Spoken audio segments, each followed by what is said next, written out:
fires pull out all of the stops. Seen a lot of children with their parents in their hands. I felt a lot of women refuse to understand. Well, I don't think I understand why we're making such a fuss. And I don't think I understand what's come of all of us. And I don't think I understand why we take this world for granted. I just want to get right back to Guitar Players Planet.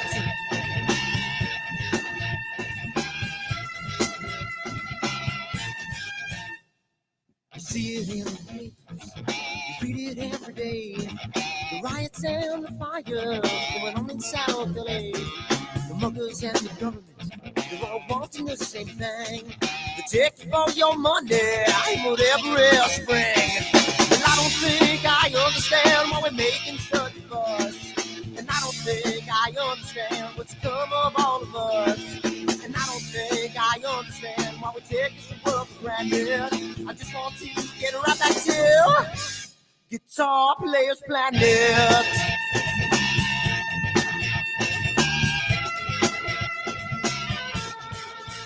Take me.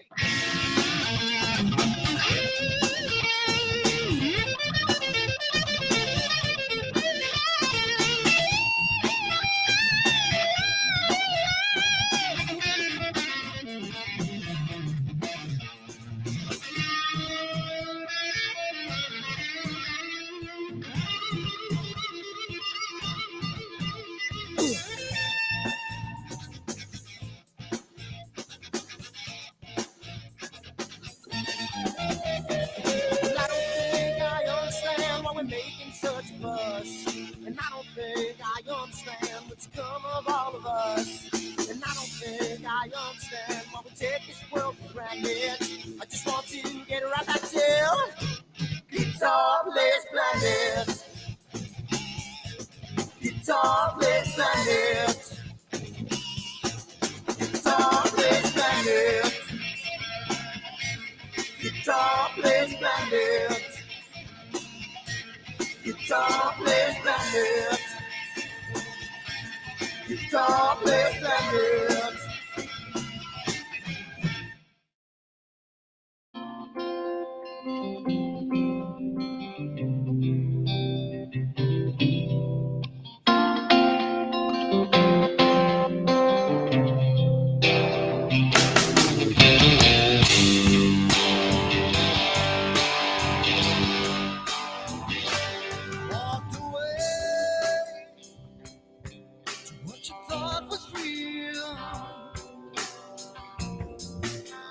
Took everything that I had, yeah.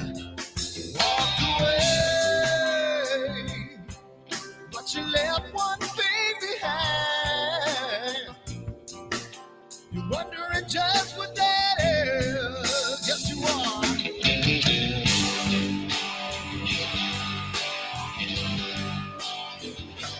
Well, the world stops spinning around, I'll be rocking. When the wall comes tumbling down, I'll be there. When the world stops spinning around, I'll be rocking.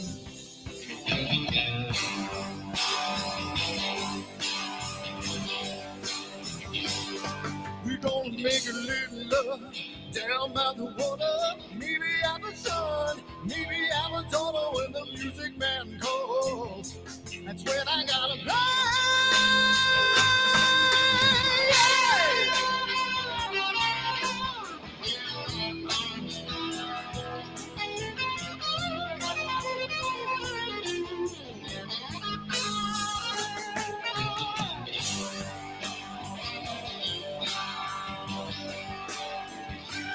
So I burn for the things I never had.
When the world stops spinning around, I'll be rocking.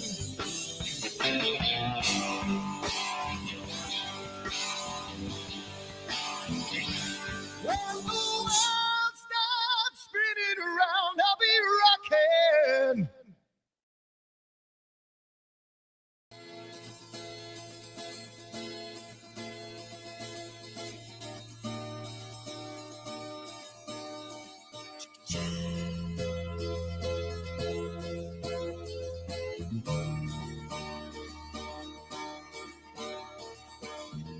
Sunny skies, the smell of palm tree air. Looking back, I could never feel fair. The way the music has touched my soul, the way that the South holds its control. But I've got a new way to choose. I'm gonna start running back to the lands of the new. Oh, na na na na na na.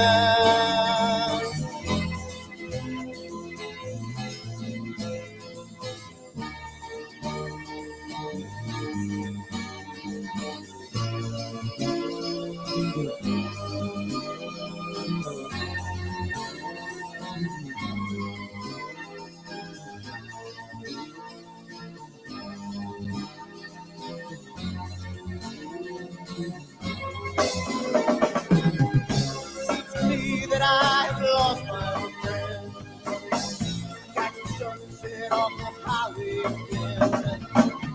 Then I get lost on a long summer day. I must go back before it's too late.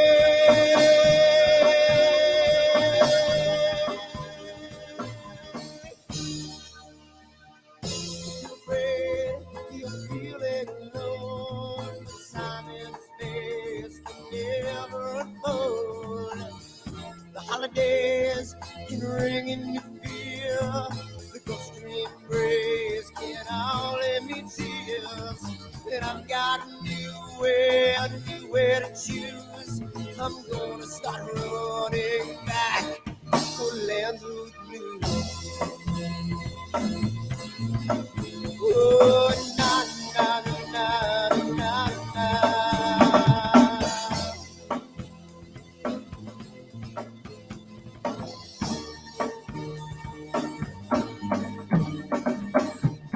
Sitting at the lake, I'm feeling confused, but I had my guitar, so I played this blues. But I'm afraid, what might be true, that I might never be back again.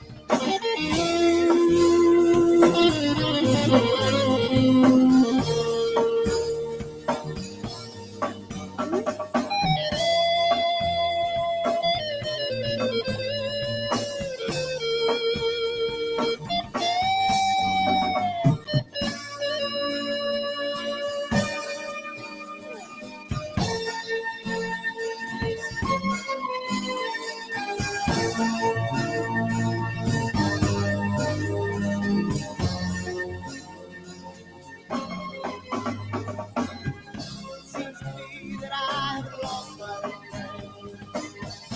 Got the sunset off the highway again. Then I get lost on a long summer day. I must be back before it's too late.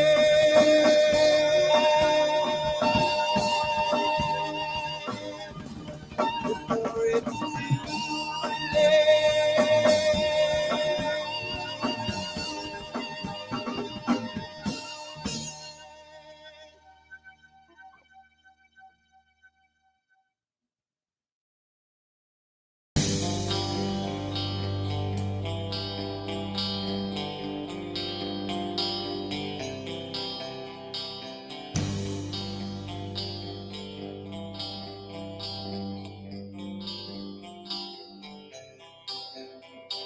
Someone to take me down at night.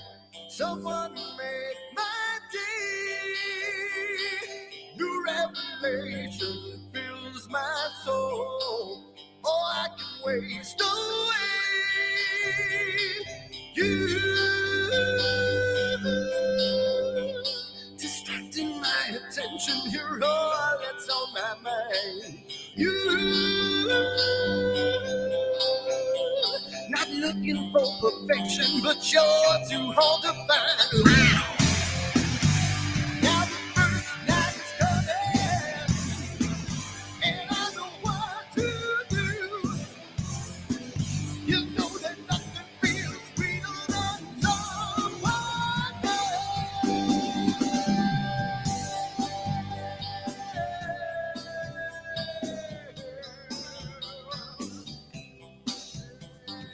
I need to taste your life again.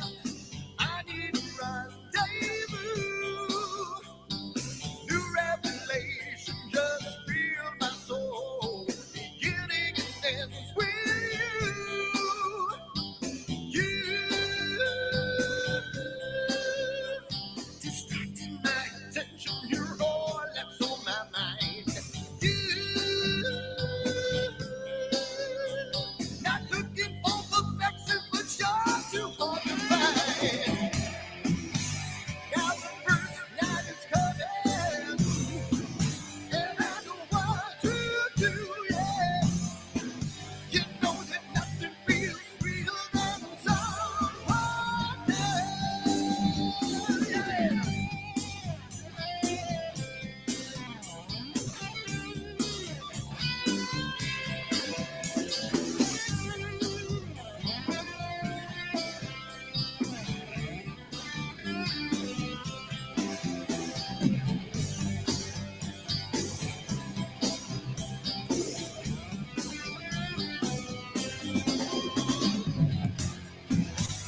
Now the first night is coming, and I know what to do, yeah. She knows that nothing feels sweeter than someone else. Yeah, don't it seem funny that I'm in love with you, yeah. You know that nothing feels sweeter than someone else.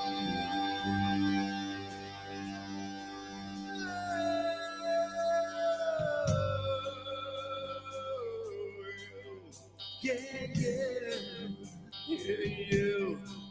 Oh, you. Yeah, you. Yeah, you. Oh, you. Yeah, yeah. Oh, you.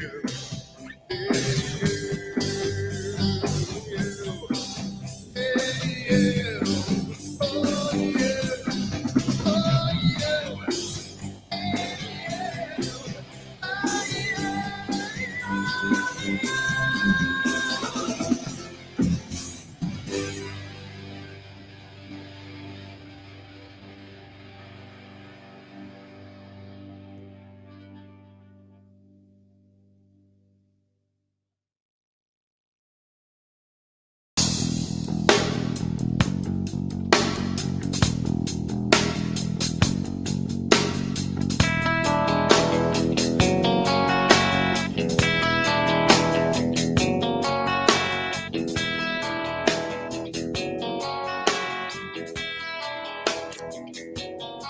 All right.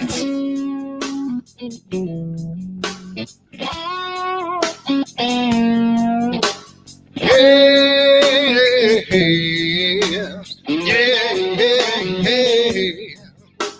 Where did my color go? Got your head in the sand. You can't be in control, using a powerful hand. I wanna be you, I wanna see you. Don't taste the kisses of hate. Don't try to tell me, don't try to tell me, don't try to say it's too late. You're gonna push me to the edge, back me in a corner, making me stand in your shoes. Push me to the edge, hide a little color, it's black and white and blue. Black and white.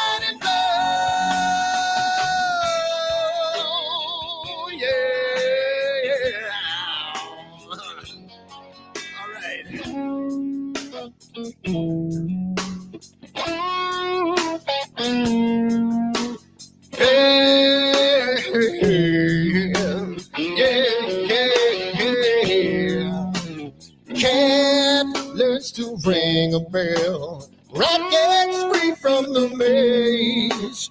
We can be taught to love. We've got to learn a new way. I wanna see, I wanna be, don't taste the kisses of hate. Don't try to tell me, don't try to sell me, don't try to say it's too late. You're gonna push me to the edge, back me in a corner, making me stand in your shadows. Push me to the edge, add a little color, it's black and white and blue. Black and white and blue. Yeah.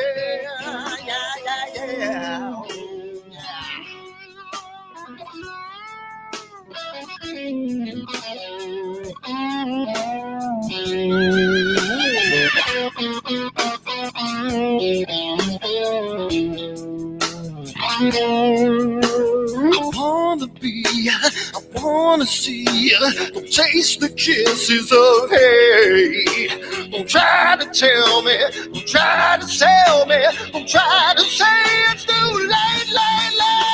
Push me to the edge, back me in a corner, making me stand in your shoes. Push me to the edge, add a little color, it's black and white and blue. Yeah, black and white and blue. You're gonna black and white on the edge, back me in a corner, making me stand in your shoes. Push me to the edge, add a little color, it's black and white and blue. Black and white and blue.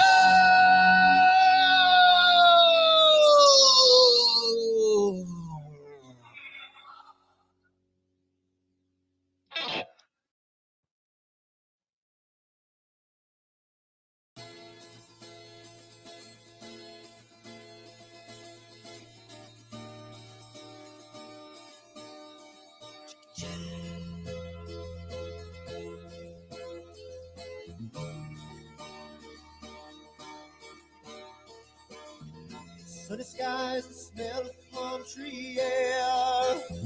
Looking back, I could never feel fair. The way the music has touched my soul, the way that the South holds its control. But I've got a new way to choose. I'm gonna start running back to the lands of the new. Oh, na na na na na na.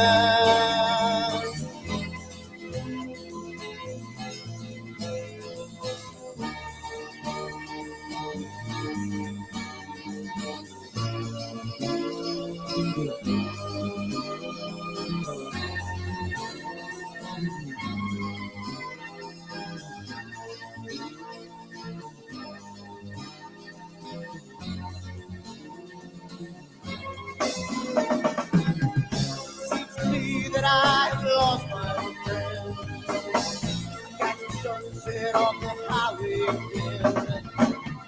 Then I get lost on a long summer day. I must go back before it's too late.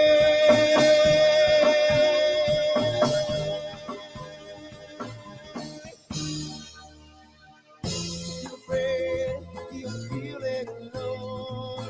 Time and space can never unfold. The holidays can ring in your fear. The ghostly embrace can only be tears. And I've got a new way to choose. I'm gonna start running back to the lands of blue. Oh, na na na na na.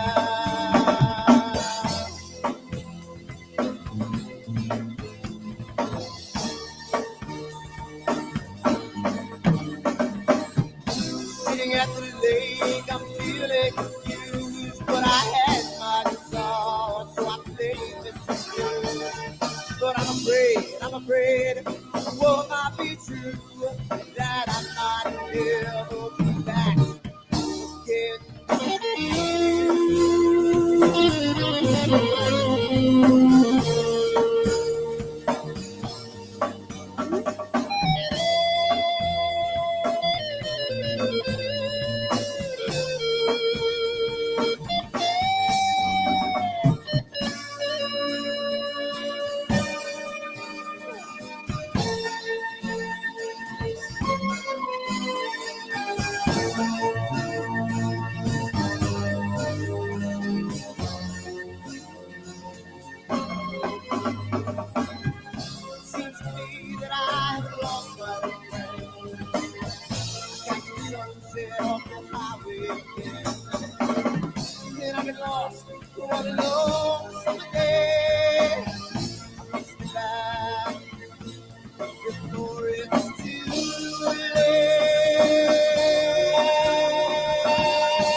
What have I done?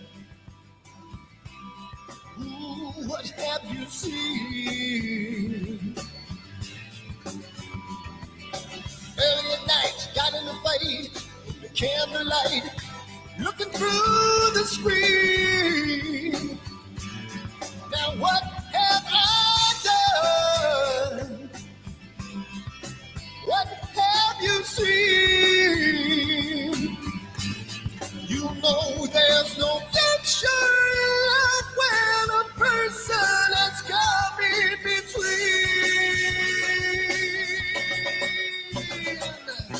Jamie's gone, Jamie's gone. Can't look back and now he feels so strong. Jamie's gone, Jamie's gone. Left last night and now it's been so long. What have I done? What have you seen? There was nothing to say, took her away, and I feel the pain. Made love in vain. Oh, oh, what have I done? What have you seen?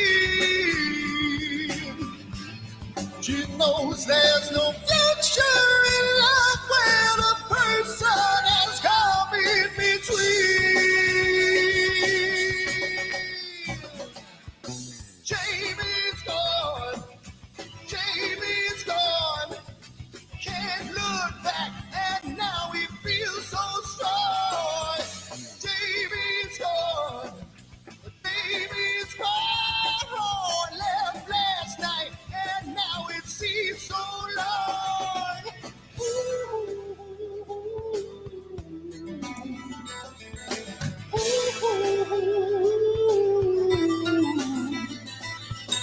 You can hear these words I say when you're a million miles away. Yeah.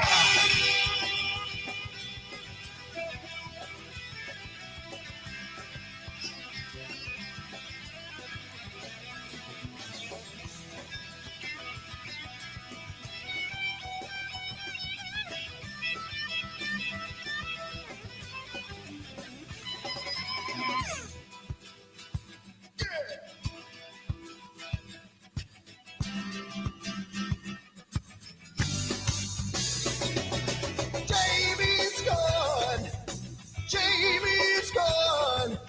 Can't look back and now he feels so strong.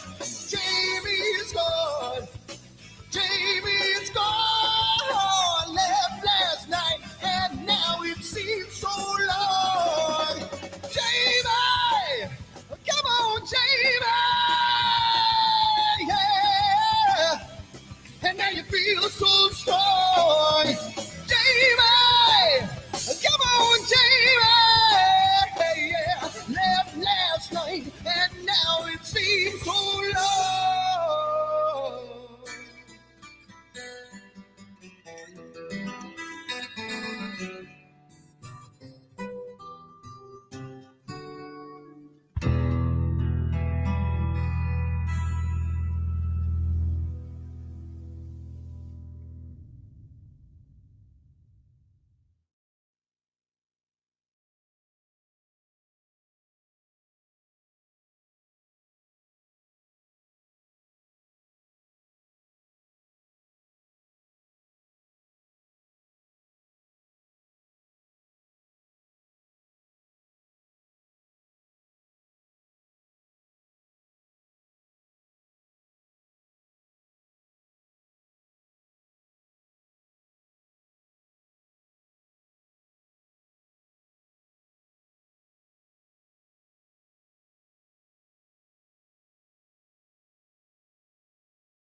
Good morning, Vietnam. How you doing? What's happening, everybody? What's going on? How's it going? We are here again. It's another Friday night on AstroWorld TV Beginners. How's it going, everybody? Yes, yes. So we are missing a couple of people tonight. We are missing Mr. Myers, Mr. Pete. I don't know if you guys have been following the news or not, but all the fires and stuff going on in California, and this mosquito fire, they're calling it now. That he was asked because he has a truck in evacuating some people out of the area. So he won't be on tonight. So we wish him well, and we wish all the people well out in California, because every year it's just getting worse over there with all the fires. It's crazy. How can you not? How can I'm sorry. Maybe I'm just thinking outside of my head. But how can you not think that this doesn't have something to do with climate change? I don't know. I don't know. I don't know. I mean, maybe it's a natural climate change. Maybe the Earth is supposed to heat up and then cool down over several thousands of years or whatever. But yeah, it goes. That's exactly right. It goes through cycles. It does go through cycles, but in the past 150 years, people have been definitely polluting the atmosphere and making things a little difficult for it to do its natural cycle. So yeah. So maybe that's the thing. So maybe we should still call it. Yeah, it's the climate changing, but we should also recognize that, hey, stop doing so much stuff because you're exacerbating the issue or that or whatever. But anyway, it's just there's too many freaking fires, dude. Too many freaking fires. Too many fires. Too many fires out west. People can't image because it's so freaking smoky. People can't image in New York because of the California fires. Hey, I'm all good with Smokey. I definitely am. Smokey's my man. Smoke him if you got him, but not in this way. Yeah, exactly. So so he won't be here, and then we got Jessie, who is called out sick tonight because school started, so she's back to work, and so she's going a little nuts. So hey, so it's back to the original Three Stooges. So that's what we got tonight. The Three Amigos. That's the Three Amigos, Three Stooges, whatever. So first of all, let me apologize to all of the watchers from Wednesday night. That told our Shark Boy is here in the house. Back.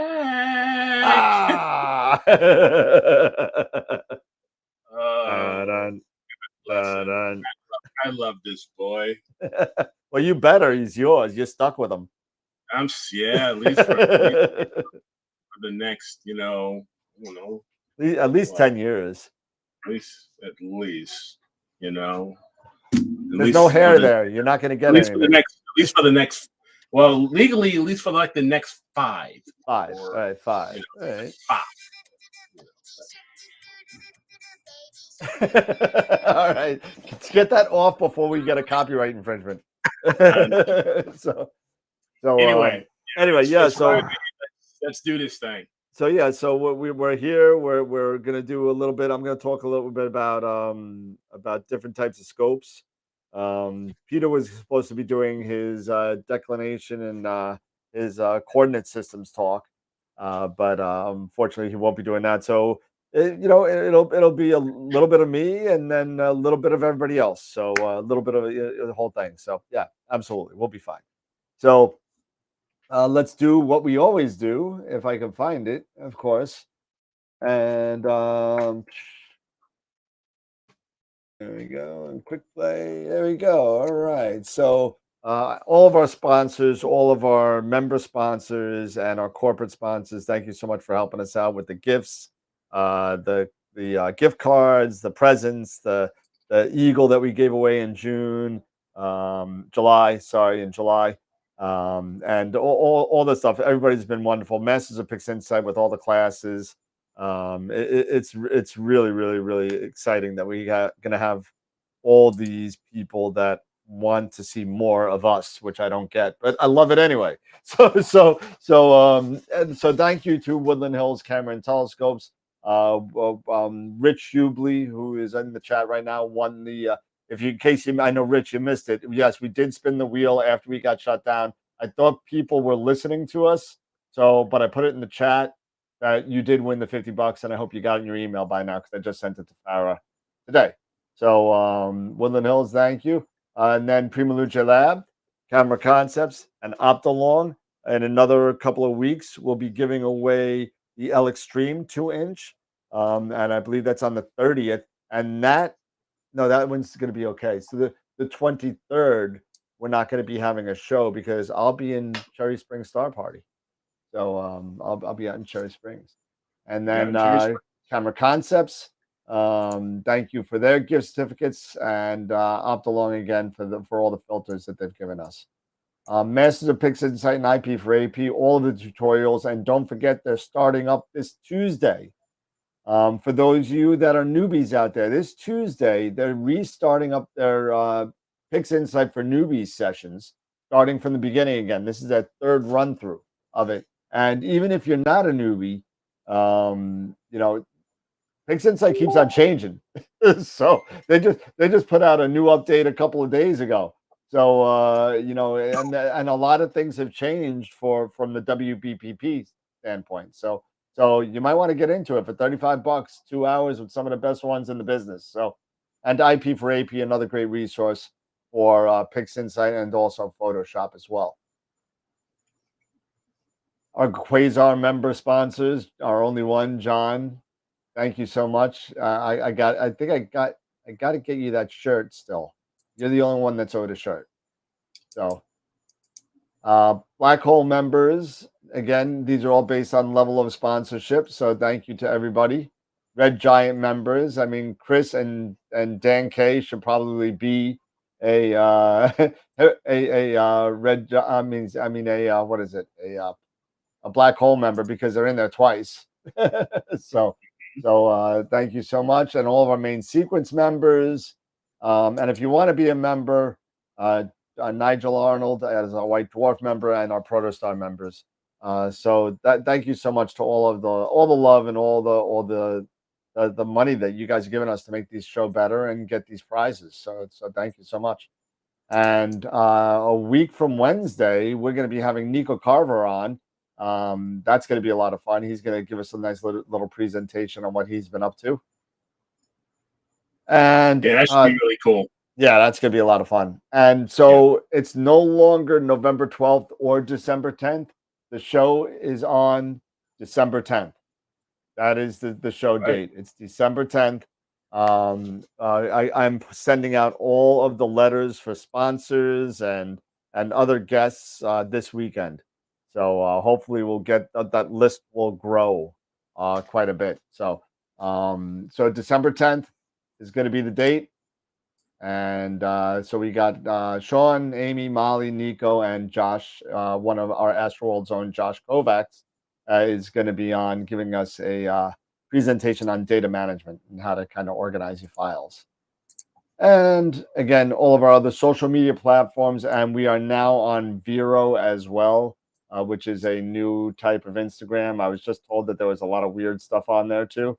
But so just make sure you got your parental stuff on there, so the kids aren't kind of like a Craigslist for pictures. So you want to be careful. So that being said, that is everybody on the sponsor list. So thank you so much. I'm gonna get the 3 up back up, and bam, there we go, and we are back. Yes. Okay, so what do we got? We got Hogarth. How you doing? We got Tom Bramwell. Tom, you got a number. If you want to come on and hang out with us, you're more than welcome. Hogarth, Al. I mean, it's the Bloodstone is on. Hello, Bloodstone Cleveland. Is on. Hello, Cleveland. Yeah, exactly. Ohio. You know what? I can't trash the hat because my hair is getting so out of whack that I mean it's getting really bad. So I mean, but hockey is starting, so the hat goes on. Yeah. So I know I'm imaging tonight. I don't know what the skies are like that in Chicago and Florida. Well, Scott's in the land of torrential rainstorms, so he just can't catch a break. Yeah. Yep. Nope. You should have seen the radar today. We had an absolutely wild subtropical storm that pushed through here. Is actually responsible for pushing that hurricane out into the Atlantic. Yeah, That's exactly. been going on for the past 2 days. Yeah, well, it's horrible. I mean, Florida's you're in the wet season, so you're screwed probably till November. So Yep. Yeah. you know, Yep. This is hopefully this is the name storm season. I don't know about isn't it? November. all right. I don't know about November. It probably will Mid to start late to October? clear. I would say probably in October.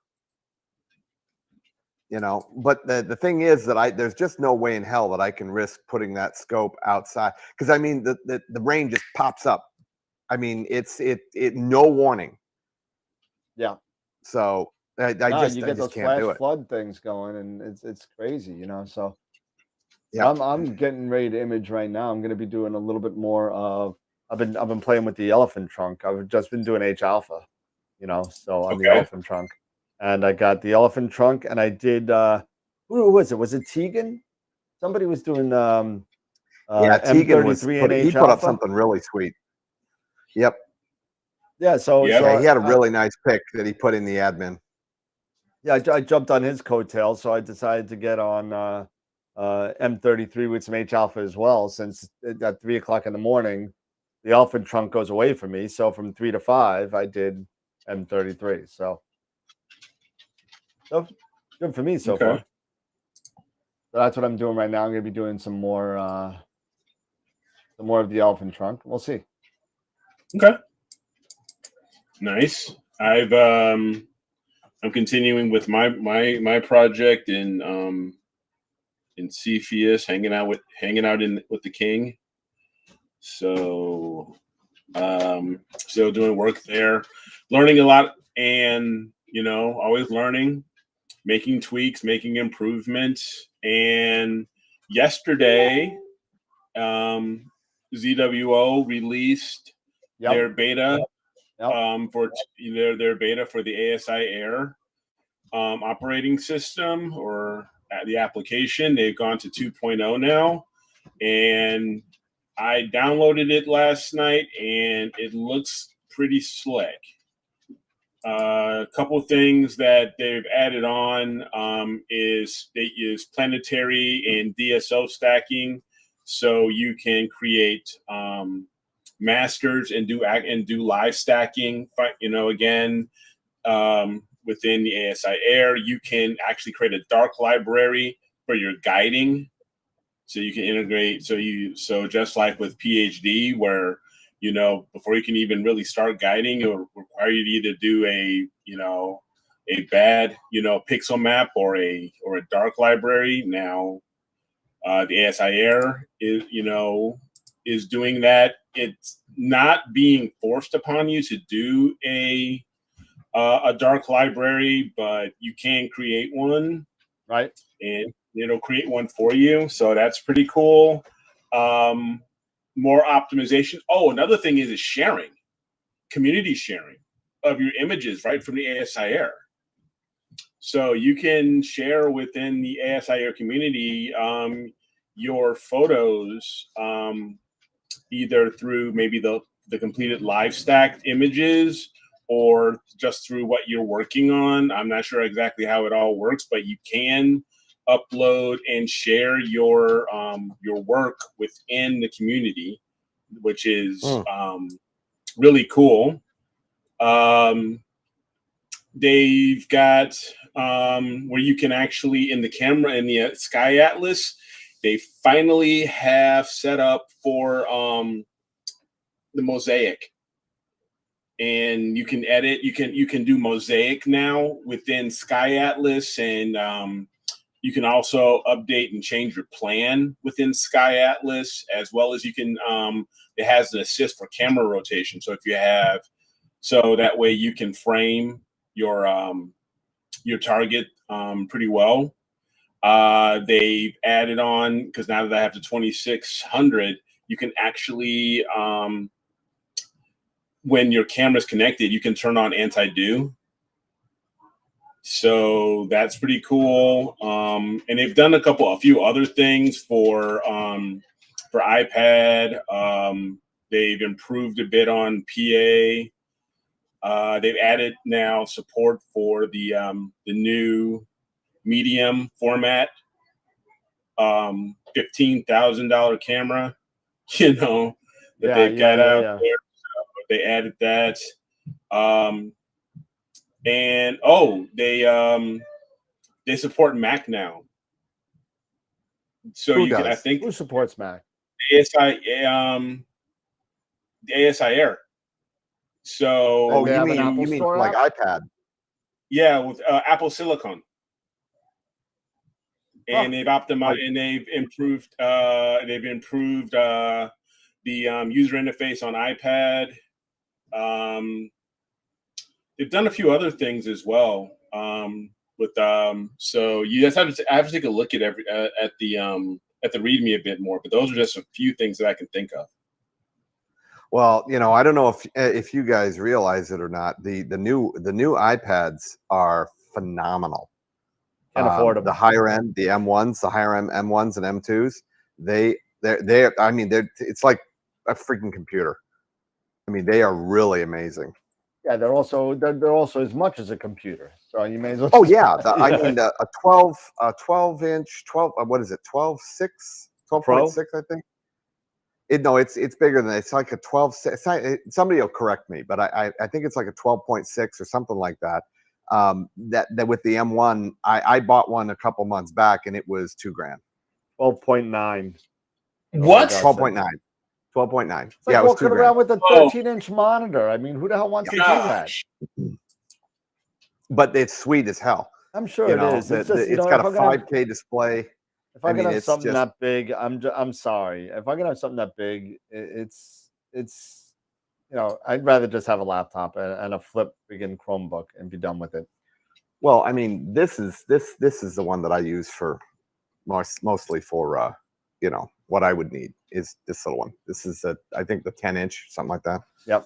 But the other one's more for business. Yeah, I don't. I have no reason to get an iPad because I don't really. If I was using the ASI Air, maybe I'd get it because it'd be kind of cool to kind of have it. But my left arm is screwed, so I can't hold it anyway. So I mean, I'm waiting for the cortisone shot. But so so the only thing that's left standing in my backyard right now is the pier. Everything around it is totally destroyed. We're putting a fence up, so all the trees in the backyard are totally destroyed. Wow. Yeah, I got some pictures because this is gonna be cool. Here we go. So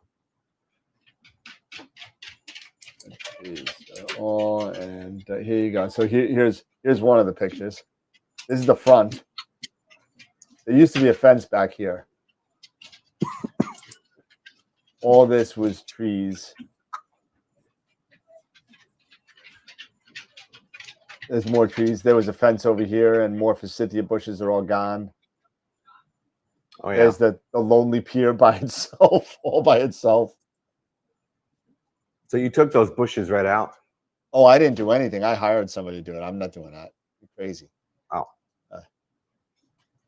And if I have, let's see.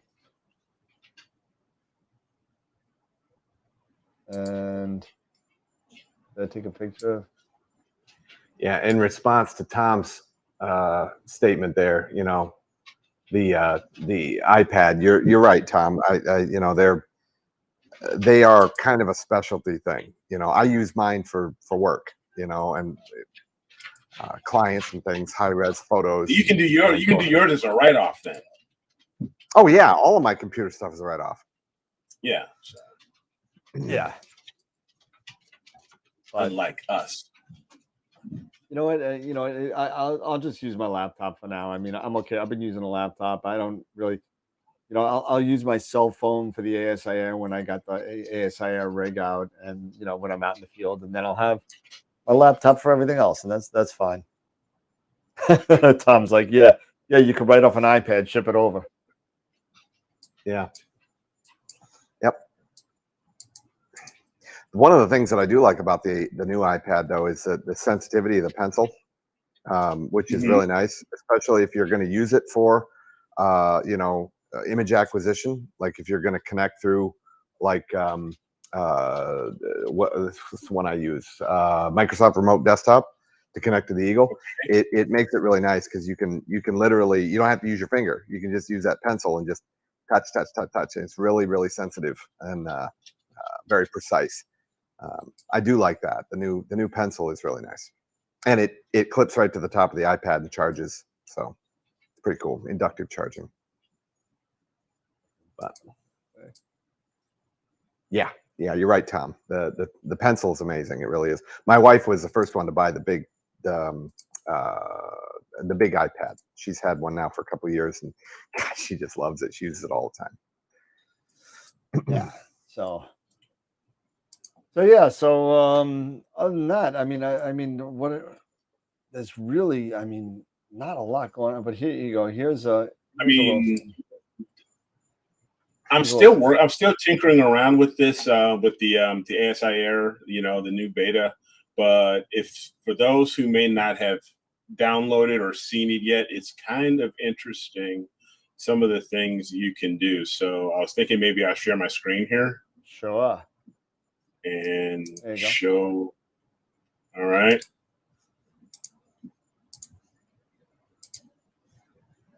Yeah, we saw this picture the other day. Yeah.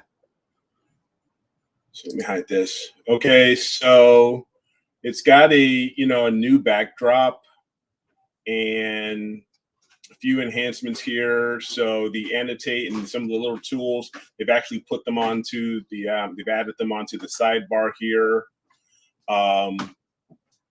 They have, if I go into the camera and under the advanced settings, you can turn on cooling. There is, I'm not sure if this is for why it's not showing. It shows on my phone where you can turn on anti-dew. So you have that, as well as here you can create, as I mentioned before, your dark library for your guide scope. They misspelled it. Yeah, so I did see that. No drac. Isn't a drac that alien in Enemy Mine? You just seriously dated yourself. Samuel Gossett Jr. I was actually thinking, Guardians of the Galaxy. Lou Gossett Jr. And Dennis Quaid. Yep. Yeah, Louis Gossett. Great Jr. movie. Great movie. Yep. Underrated, totally. Very underrated. So you can go ahead, and if you want to use your dark library, you can build your dark library. Eric, to answer a question that's in the chat real quick, go to John is asking about upgrading. Is that in the eye down in the list? All the way down the bottom on the left hand side, the eye. Yeah, right here. Info. Yep. Is that this is the info? Reset firmware or no. You can update. So you can, if you wanted to, you can revert back. Yeah, when you start up the app, it'll tell you got to upgrade the app. Yeah, it'll tell you if you have to upgrade the app. Yeah, it probably. I don't even think it'll boot up. It's a mandatory update. No, you can skip it. You can? Yes, you can. You Never can lets say me not skip now. it. It always tells me I gotta do it. There is an option where you can do where you can at the start where it lets you know, hey, there's a new upgrade, but then at the bottom of the screen you can select not now. So they've got a few other polar line. That's already been around, and the new plate solving algorithm that really nobody really uses unless you really need to. You can actually eject your storage you know, so just like in Windows where you have your USB or removable storage, where if you go that route, you know, you can eject it. You can do that here as well. Image management, they've kind of made some changes here. So, for example, let me see if I go in here and let me just grab one. Oh, no, wrong one. Let me grab something that's halfway decent.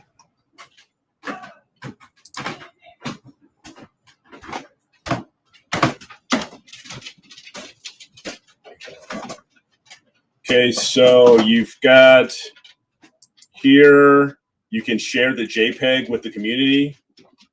You can share the FITS file. You can you can share it with others. You have information here on the coordinates of what you were pointing to and your sensor angle for your camera. You can, let me see, there were some editing features here. That'll probably take too long to load, so I'm not going to worry. I'm not going to do that. And of course, then you can rename the file if you wanted to. So you have those there. So those were kind of cool. So you can do those just inside within your image management. As I mentioned earlier, you can do DSO stacking. So you can select your lights. You can create your master dark and master flatten bias. And then you can do a quick processing. So you have that there, as well as the planetary stacking. So they've made that change. I don't believe they've made any significant changes within the autofocuser or the filter settings. Those are still pretty much remain the same, as well as with the mount, because they still had the option where you can view objects in the last version, but the big one there is the dark library for the guiding. Everything else looks pretty much the same there. And like I said, under advanced, you can turn on the cooling, and and like I said, on my iPhone, you have the anti-dew where you can turn that on. John's asking about the auto stacking, if you could show that. Yeah, we can go. Yeah, I can go back to the auto stacking. So if I go back, where was that?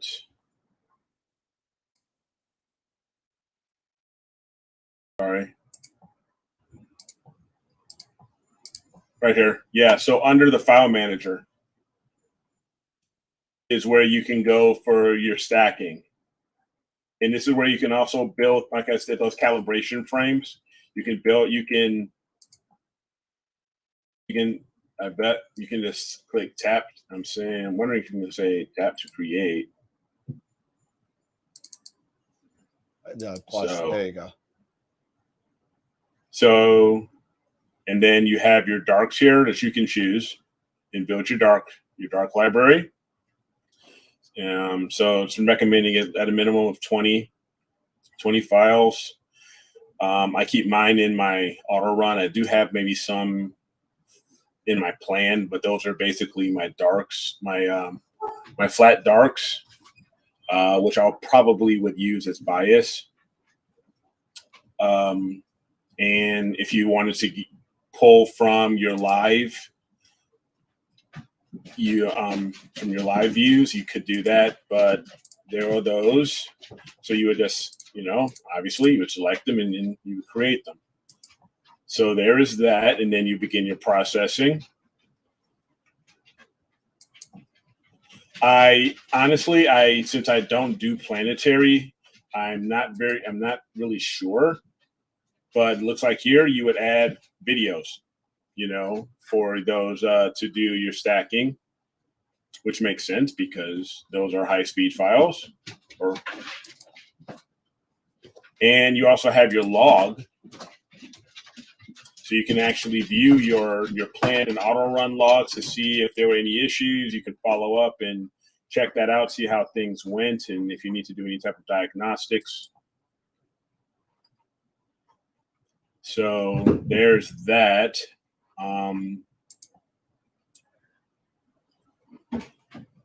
And these look pretty much still the same.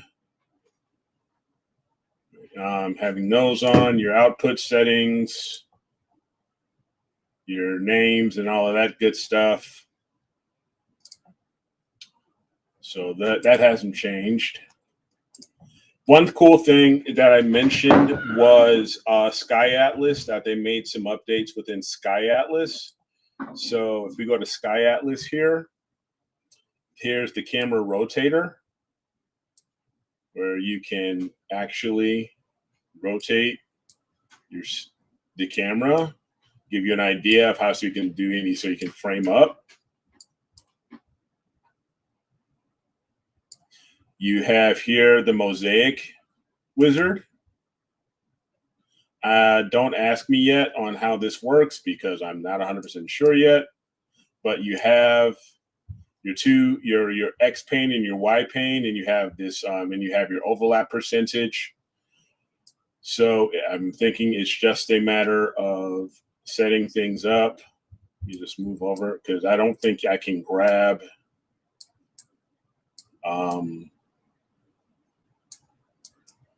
And then I can, within my mosaic, after I build my mosaic, I guess you can set that. You can rotate that. So I'm wondering if, for example, if I went, all right, so go click on the target. There it is. There's your mosaic. It builds it up. There's 2 by 2, and you can then center it. So now I learned something new. Jellyfish, same thing, and others. And even your own, when you create your own targets, or you add your own targets to your library, because the library within the ASI Air, it only holds so many, such as Caldwell, the IC, the NGC, the Messier, the Sharpless. So if there's certain items or certain targets that are not in that catalog, you can still, of course, build your own targets, entering in the RA in the deck, and then you can create that plan and you can align it and all that good stuff. You can delete it if you want to. So now I'm curious, does the image that is showing you there, is that based on the current focal length of the scope that you have? Do you plug that in to get the image? Yes, I'm betting. Yes, I'm pretty sure it would be the setup for the focal length of what you have. Of the scope that would kind of make sense to me. Yeah. So you don't have to. There's no toggle for that in the. I'm looking at the wizard right now. What you've got up there, and it doesn't look like there's any toggle for that. So it must be pulling from the settings that you already have plugged in. That you already have for your camera. Yes, that is correct. That's cool. That's pretty cool. And if I wanted to do more, and then you can. There's something like that in Nina, isn't there, Daniel? Oh yeah, there's a whole thing. I'm having an issue here with focusing. It looks like that's why I'm all quiet. I'm having some problems with my rig. Okay. I have it. Okay, so now I'm wondering. I'm trying to figure out. There we go. Wow. What did I do there? This is, like I said. Oh, sorry. It's That's panels. It's a slider. No, instead of actually entering in or typing in your number, the number of panes you want, it's a slider. Yeah. Ah. That's what I didn't realize. Okay, so it's a slider. All right, right on. And same with your overlap. So me, I usually do, I think I'll probably do 15. But I think here is the bubble and the lobster claw. So if you wanted to, if me doing a mosaic with my camera, that's how it, and if I wanted to center on directly on the bubble, that's how it would look. And rotating. So that's pretty cool. You can turn your coordinates on and off. You can search, and I believe there's a filter now where you can filter even more of of tonight's best. Yep, there it is. So you can set your time and your altitude. So check that out. So the lowest altitude for me would probably be that I would be comfortable with would probably be 30 degrees. Yeah, sounds good. And so, and then just set up. Yeah, for right now, Jessie, that's she's still in the tree line. Yeah, exactly. So in my ad, and I guess what the direction I want to be looking at. So northern, so facing north or south or east or west. And it will tell me out of there if I deselect this, and then I just want to see what's in the northern, maybe just pretty much just north, and then okay. Look at that. It tells me what's in that direction. There you go. That's pretty cool. That's cool. Pretty cool. So some nice improvements there. As I mentioned, these are the catalogs: Messier, NGC, IC, Sharpless, Caldwell, Double Star catalog named, and of course the ones that you say you're my favorites that you would create that are not in the actual in any catalogs that they have listed. Because it doesn't even, even though I've got SH2 157 here, that's because it wasn't listed in their Sharpless catalog. Same thing with, or maybe they had it in there, but it wasn't exactly aligned the way I wanted it aligned. So I set up my own coordinates, RA and DEC coordinates, so I can get it aligned the way I want to. All right, so, cool. Yeah. So, yeah, I mean, it looks pretty slick. All right. And so I will go ahead and bring this up and stop sharing. Let me get this back. So I'm sitting there on mute. So basically, when you get your rig set up and polar aligned, you can just click on your favorite and it'll slew right to it. Plate solve, and you're ready to go. You're ready to go. Yep. Exactly. Yeah. So and that's pretty slick for question, yes, I am connected. I am currently connected to my scope. Yes. My scope is good. I just had a wonderful Dan Higgins brain fart of mega proportions. So I wasn't having a problem focusing. You were having a problem connecting? Yo, yeah, you tell me we've all been there. It happens. You tell me the same At least thing. I figured it out at 8 o'clock and not just said, the hell with it, and shut it down and then go out there and bring it all in and look at there's a lens cap. But we got to get that. We got to get that clip from Poltergeist, the original Poltergeist movie, where the one scientist, he tries to take a picture of the ghosts and his lens cap is still on. So yeah, you got to be faster than that around here. Oh yeah.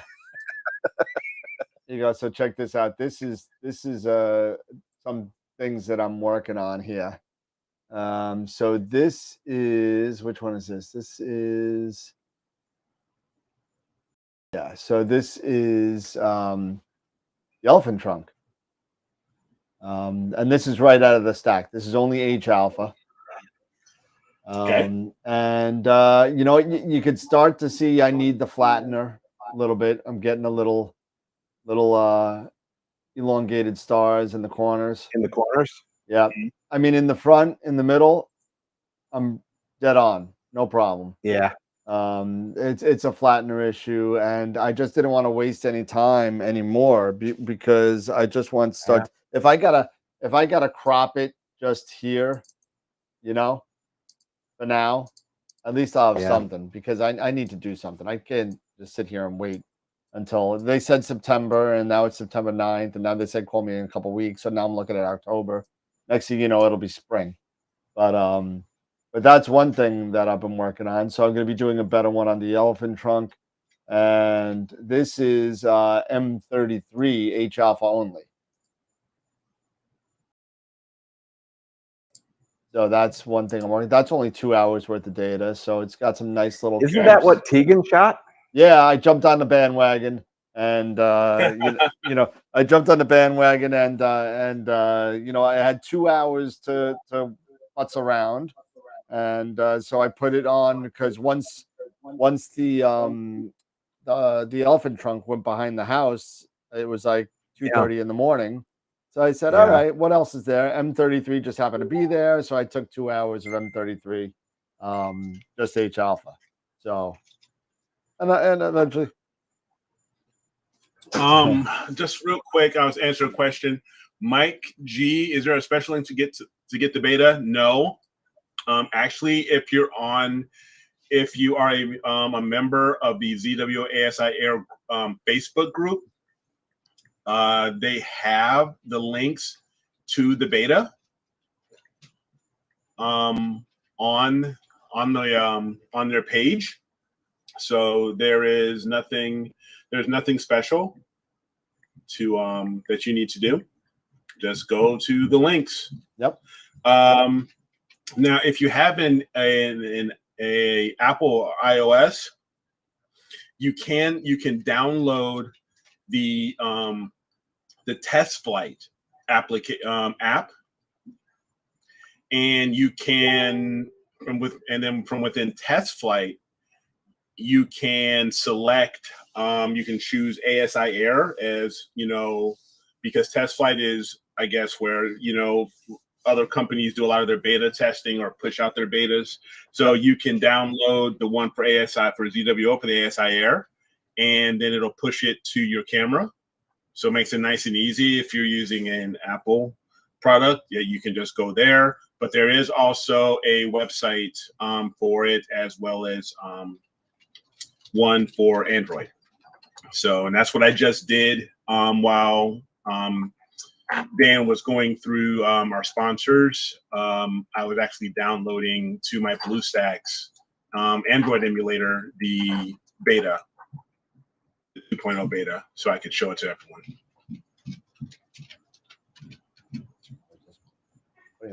But so far, I mean, it looks good. I mean, they're making some moves. They're bringing some things up. They're adding a few more things that you may consider to be perhaps a bit more advanced.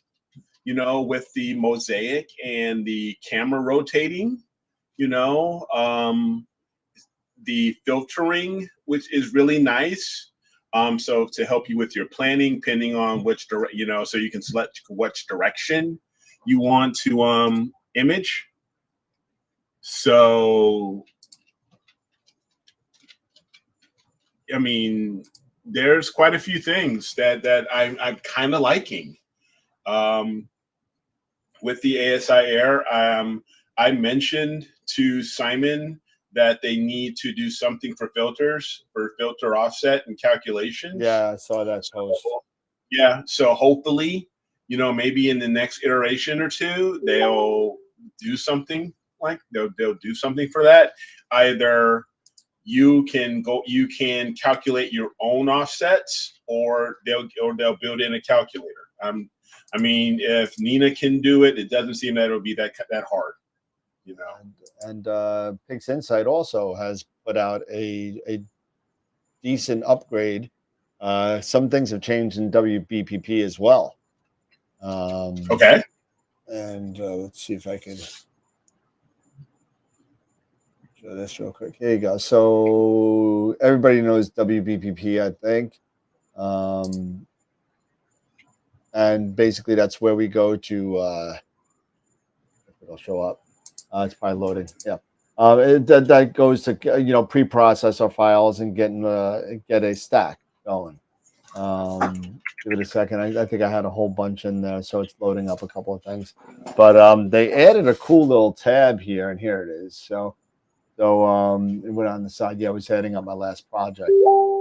Guys, please stop texting. It's driving me nuts.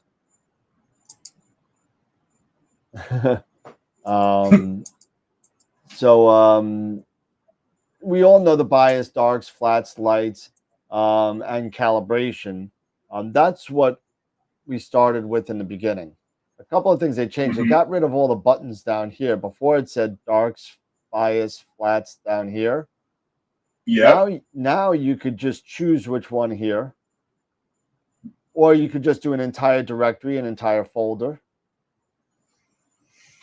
Or do individual files just like before. Okay, but it's a drop down now. There is a drop down now, so you could just go to add bias. They just kind of made it a little neater there. But the best thing about it is the pipeline. So the pipeline tab gives you step by step what's going to go on during the entire process. And as it goes on, it'll say completed 22 seconds, completed 3 minutes, completed 15 minutes, right down the list. And it'll tell you if you have an issue where it says, I had an issue yesterday where the calibration step failed. And I went in there, and then that gives you, okay, let me look at the calibration. Let me look at the process console. Let me get out of this. Look at the process console and see where the error is and scroll through and see what happened. It's not going to show here because it was a long time ago, but there was a whole bunch of things in here they were all red. And I had a couple of bad frames in there that was throwing off the calibration. So it was easy to troubleshoot at that point. That's one of the things. That's the biggest thing that I've seen so far. It's not a really big thing, but where is it? Batch pre-processing. Again, it's gonna take forever because I kind of threw it out. I got too much stuff in there. I got too many projects going on. But yeah, here it is again. So the pipeline is the big one here. The post calibration is not new, but they cleaned this up a little bit. You could do drizzling. Okay. Also now you can do drizzling integration for the group, so you don't have to do it separately anymore. Just WBPP takes a lot longer. If you don't want WBPP to sit there forever and drizzle for you, depending on if I drizzled 108 frames and 3 hours worth of data, it would probably be going on 6-7 hours. I mean, it'd be a long time. Now that being said, I tried this once and it works well and it does what it's supposed to do. It just takes forever. And that's it in this screen. That's pretty much all I saw in here. There's another purge cache now. You can save some space if you're missing on your hard drive a little bit. That's it. But there's other stuff in there, I'm sure. But as the that update just came out like 2 days ago. So. Yeah. And so there are a lot of updates coming out. I mean, Pix Insight, Astro Pixel Processor, the ASI Air. Nina always brings up new updates and stuff like that. So that's yeah, Nina's got some cool stuff. Like now it just doesn't give you a count. It means nothing, but it just doesn't give you a count up on your like exposure. 10 seconds out of 2 minutes or 20 seconds. It actually does a percentage, and the percentage goes up. Little cosmetic things they've been doing recently. But it's kind of cool. Okay. So if you're not drizzling in WBP, are you doing it in Nina? No. So it's a separate process So let me go back to my screen. So when you go back, if you're not okay, let me ask it a different way. If you're not drizzling in a PixInsight, where are you doing it? No, you're doing it in PixInsight. But it's just a separate. You're just not doing you're it not as doing part it of WBPP. So when you're doing what we've been doing in the past was you would go into process, all processes, and where is it? Drizzle integration. And then you would put your data here, add your files, add your drizzle files, and away you go. And that's when you wait 3 or 4 hours to get everything done. But if you just want to get a quick stack, I wouldn't tell you to do the drizzle as part of the pre-processing. If you're doing it overnight, I guess that might save you some time. Yeah. You know. Well, now correct me if I'm wrong, Daniel, but don't you have a relatively fast computer? It matters on the subs, man. I mean, if I do 15, 20 hours worth of data, you got to do 15, 20 hours worth of subs, and you got to drizzle each sub. So I drizzled. I got a Ryzen 9 16 core, 128 gig of RAM, super fast, wicked computer. It still takes me 4 or 5 hours to do 200 subs. Yeah, it's still gonna crunch. It's still gonna take some time. Because you got to remember what drizzle does is so time intensive. I don't care how fast you are. I mean, what does it do again? What does drizzle do? It literally paints the outside of the pixel to an average of the other of your brightest pixels and evens it out so you don't have blocky stars. Right. Okay. And are you and in order for you to be able to drizzle, do you need to do something during the capturing of your data? Yes.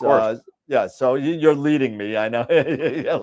So yes, you need to be dithering. You need to be dithering with your guiding. So you're dither every 3 frames, every 5 frames, whatever you do, and just so that pixel gets moved. All the pixels get moved, so you could average everything. Every little pixel gets averaged out to make a more resolved picture.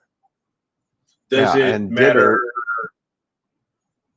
Sorry, I was just curious. Does it matter how much you dither? How many frames you dither? Is there like a minimum number, or I say maximum number of frames you need to dither, or is there anything that's like a not necessarily golden rule, but a recommended rule as far as dithering? I do 3. Okay. Every 3 frames, 3 to 5 frames. More than 5 to me, now you're wasting time. You're wasting valuable imaging time dithering. If you're doing it less, if you're dithering every 1 or 2 frames, I think you're wasting a lot of imaging time. If you're doing 3 to 4, that's what I do, and I've been getting great results from it. So, okay. Reason I'm also asking that for me personally is because I personally dither either 5 or 6. And sometimes I wonder, is 6 too far apart? Should I shorten that and maybe do 4? So just curious. It really, so 6. I mean, I do 5, so 1 more is not going to make it. 1 more frame is not going to make it. You know what I mean? I mean, I'm talking about if you're dithering every 20 frames, you're not going to have enough statistical data to get that, drizzling accurate. Right. Especially if you have smaller. If you're dithering every 20 frames, and you only got 100 subs, that means you only got 5 dithers. So I don't think you have enough statistical data to do it. Right? Yeah. So that being said, if you're doing every 3 frames, 4 frames, 6 frames, even 6 frames at 100, now you're at 12% dithering, something like that. Yeah. 13% dithering. That's fine.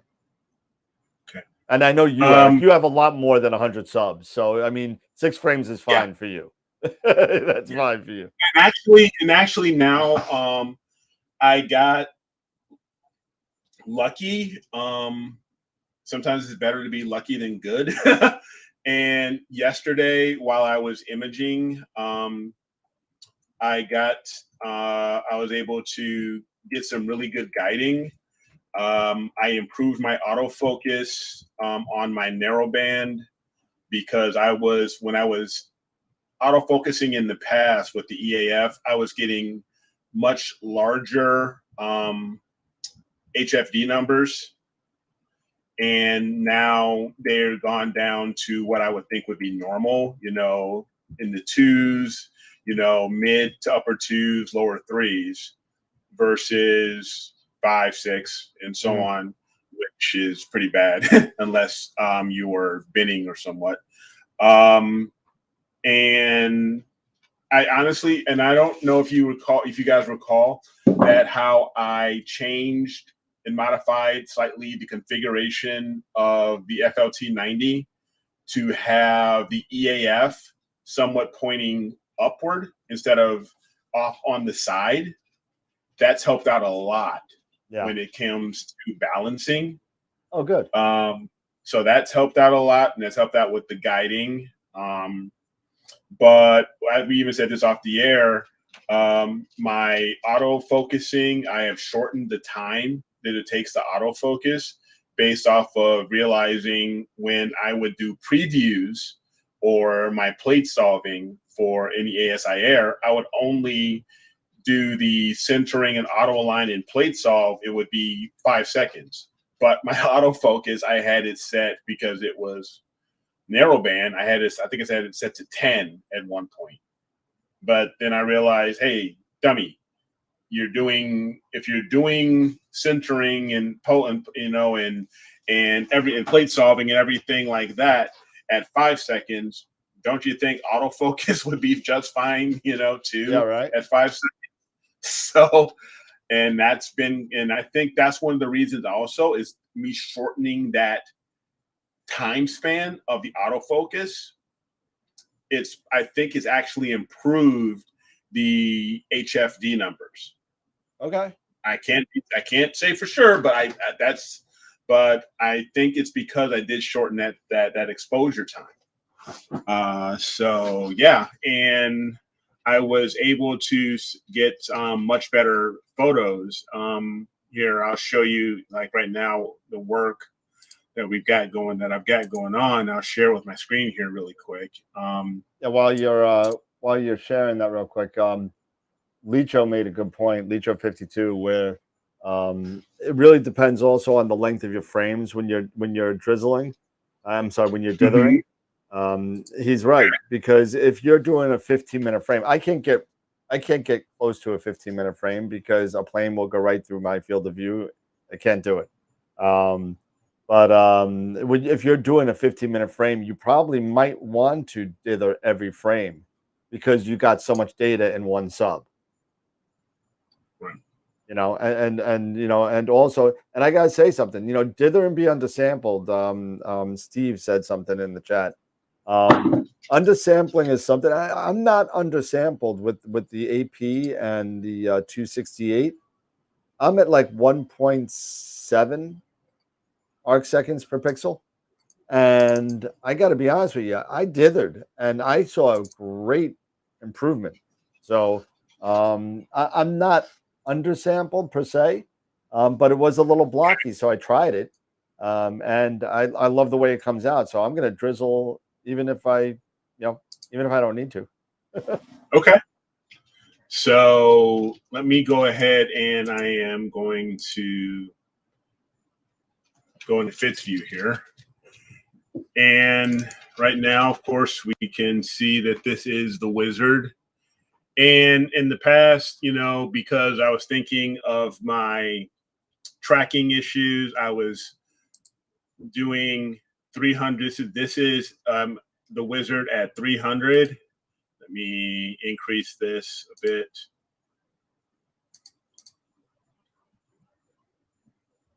And I'm thinking right now, I think I got my my flattener where I wanted to be.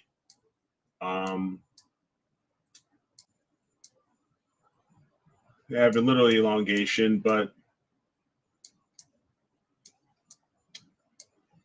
it's getting there. Matter of fact, I think if I go here, this was yesterday, me working on the flattener. And as you can see, I'm getting some decently round stars in the corners now. So maybe there's a little bit of elongation, but in the corners here, so far it's looking good. Maybe just, yeah, there's a little bit in this lower right corner, but nothing too bad. And this was at 100. This is 600 seconds, so 10 minutes, and this is at unity gain. But one of the things that I was kind of surprised was my histogram and how close I am to the black. Yep. To, you know, to the clipping. So that was something that was kind of, you're right. Even at 600 seconds, you know, now this is a 3 nanometer hydrogen alpha and Leah Pro. So that may have things to do with it, but also, and you know, we're getting close to full moon, but you know, so that's pretty darn close, where my average is only 672. And that's at unity. However, and even when I did one for 300 at a gain of 300 at half that,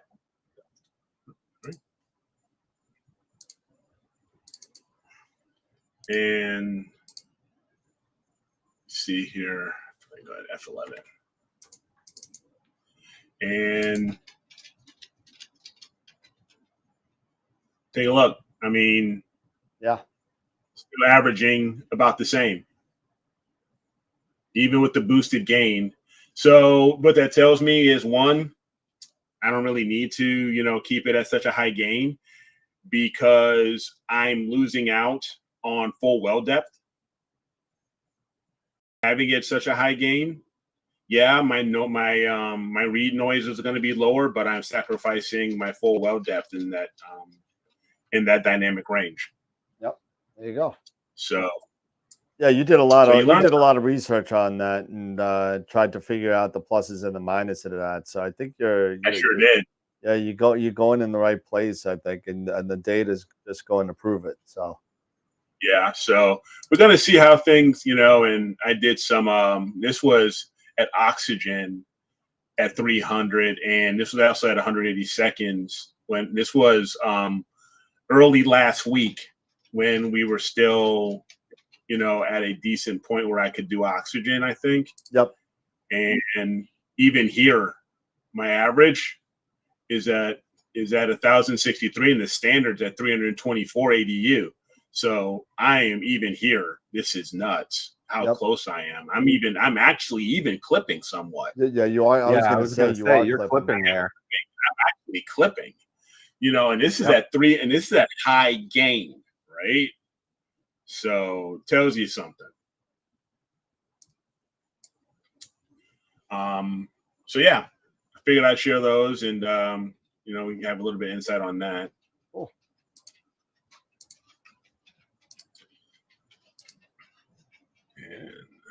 All right. Well, I got my little presentation I could go over real quick, and Dave, actually, my offstate with the ASI Air, it doesn't give you the offset.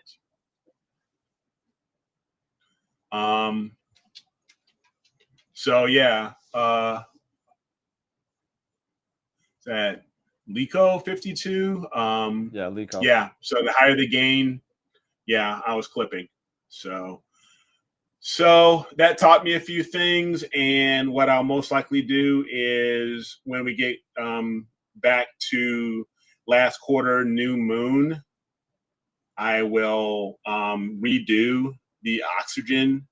Hopefully we'll have at least one clear night where I can get about 6 or 7 hours worth of oxygen, and do everything in during the new moon. So I'll probably end up trashing that 300 gain data, and stick with Unity gain. And I'm going to actually tinker. Yeah, I'm actually going to tinker around maybe with the preview today. And once I get guiding and everything going, before I start my plan, I'm actually going to continue with a little bit of HA and maybe finish up some HA, and then can do some S2. But I want to see how 1,000 looks. 1,000 seconds, and see how that goes. Because that should or try to, or see if I can try to push it to 1,300, or rather not 1,300, but keep it at 1,000, because that's just over 15 minutes, I believe. Yeah. Yep. And just see and hopefully the guiding is still good. 900 is 15 minutes, so yeah, and see how it turns out, and see how maybe that'll get me a little bit further away from the fly. When it comes to photography, I as a principle in photography, I will always try to shoot at the absolute lowest ISO that I can get, right? And if I can shoot at 32, I will. 3,200, yeah. No, 32 ISO. 32. 32 ISO. Not 3,200. Sorry, okay. 32. Okay. Yeah. Okay. That is, as sensitive as I can get it, and then I adjust my exposure triangle accordingly. Now I can't always get away with that. All right. Sometimes I have to bump the ISO up. But for the most part, especially if I'm on a tripod, I'll put that ISO as low as I can possibly get it, because it's amazing when you take a picture, of I don't care what it is, doesn't matter. Photography is painting with light, be it starlight, be it sunlight, be it moonlight, doesn't matter what it is. It's painting with light. So, I take a picture and I get my exposure triangle to about the same with different ISO settings. The picture looks different. And I think you get a richer image the higher the lower your ISO is. And I think that will kind of translate. I know that people will probably correct me, in the chat if I'm missing on something here, but I think that'll kind of translate in gain, because gain and ISO are kissing cousins. They are. Yes, they are. You're absolutely right. Give me a sec. I want to take I finally, my first dark, my first master dark with the for guiding on the ASI Air. So I finished that. So I'm going to run outside and get the lens cap, the scope cap off. And so just give me a second. Yeah, to answer your question, Hogarth, or your just add to your statement, you typically have to get into the high end,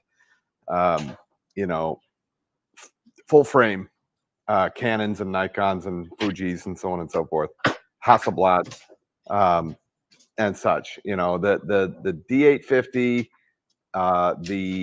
the new D9, it's not the D9. It's their new mirrorless. The 9, the 7.2, the 6.2. All those full frames will shoot at ISO. You can get the ISO down to I think it's 32. Now it doesn't say the number. It's ISO low, right? There's, I think, 3 settings below. I think it's 100. No, it's not 100. Yeah, it's 60. Something like, I'll have to look at my camera. I don't mess with it much because my my camera, you know, I have it set on toggle, so I move the toggle and it's there, so I can look at it. But I'm pretty sure it's 32. Okay. If I look at the metadata on my images, it's 32. Right, cool. Let's take a look and see. All right, so you know my focusing is out of whack right now, so I'm gonna have to look at that in a second. Something's not right with it. I think my focus is slipping. But tonight we were supposed to talk about different types of telescopes, so may as well start on that real quick while Eric is outside doing his thing. And so tonight, for our beginners out there, we're going to talk about the three major different telescopes that are out there, and people are going to tell me that there's more than major, but there's three basic types of telescopes. Okay, there's your refractor, there's your reflector, and there's your Schmidt-Cassegrain. So they're all used for different things, and you really need to have and this is something, one of my things is, you know, the right tool for the right job. Okay, so these three telescopes are vastly different, and not only in design but in usage. Um, so you're going to want to kind of take a little bit of this differently. So the different types. You got your refractor up here. There's your William Optics. You have your. It's got a great color balance as far as apochromats are concerned. And if you want to know a little bit more about what the difference between an apochromat and an achromat is, I have a video on YouTube with a little history in there.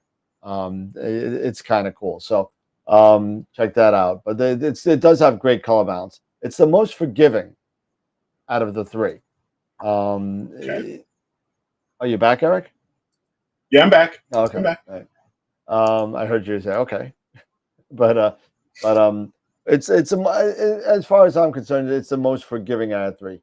It's really good for deep sky and wide field, as far as telescopes are concerned, and it's relatively low maintenance. As far as collimation is concerned, most people don't collimate their own refractors. If you do have an issue with collimation, they send it out to the manufacturer, and hopefully they could take care of it for you. Most manufacturers take care of it for free.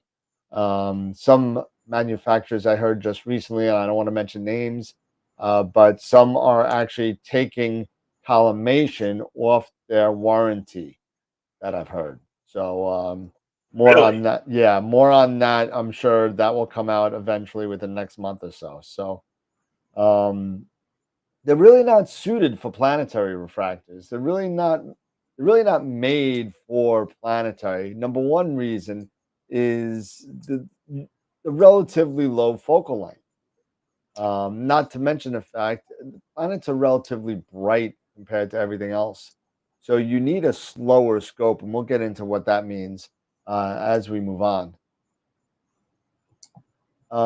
They're made for the lenses are made from glass and not from mirrors, so it makes it really inch for inch more expensive than any of the other two. So refractors are very, very expensive compared to their 6-inch, 8-inch, 5-inch counterparts. Like I said, they're expensive. So apos and acros, apochromats are corrected. They add a third element into the telescope in order to make sure that the three major wavelengths of light all get focused at the same focus plane. And what that means is that I believe it's the green, might be the blue, that actually doesn't even come close to the other two wavelengths. I think it's blue because that's why you get I think it's blue because you get the violet. You get the violet with the Yeah. acros. Yeah, you get the violet with the acros. That's what I was gonna say. So it Yeah. adds that third element in there to bend that blue wavelength out to the point that it meets or comes a lot closer to the green and the red. So that there's a really good history about that. So about the flint and the crown glass, and I'm not even going to get into that because it's about a 20-minute conversation. If you want to know about that little history lesson, go check out my video. I go through it. We spoke a little bit chromatic aberration. That's where you see, like Eric mentioned, the violet shading, the blue shift in some of the stars, and that comes with a lot of the acromats, not the apos. The telescopes, depending on your chip, is going to need a flattener, and because the telescope is made out of glass and the glass is curved, you're going to need something to combat that curve because you're shooting onto a flat chip. So if it's kind of like looking through a fishbowl, the center is going to be good, but if you look out to the sides of the fishbowl, everything's going to be out of focus. Same thing with a telescope that's made out of curved glass. You need something to combat that, which is called the flattener, which could make the curvature a lot less or close to nothing in some cases. And so that now all your stars are focused throughout your entire chip. Remember that picture that I showed a couple of minutes ago with the elephant nebula, the elephant trunk. My corners, the stars were not good. They looked like eggs. And the reason is because I'm waiting on the flattener. It's like I'm back order. So I just didn't want to wait. So I'm shooting stuff anyway.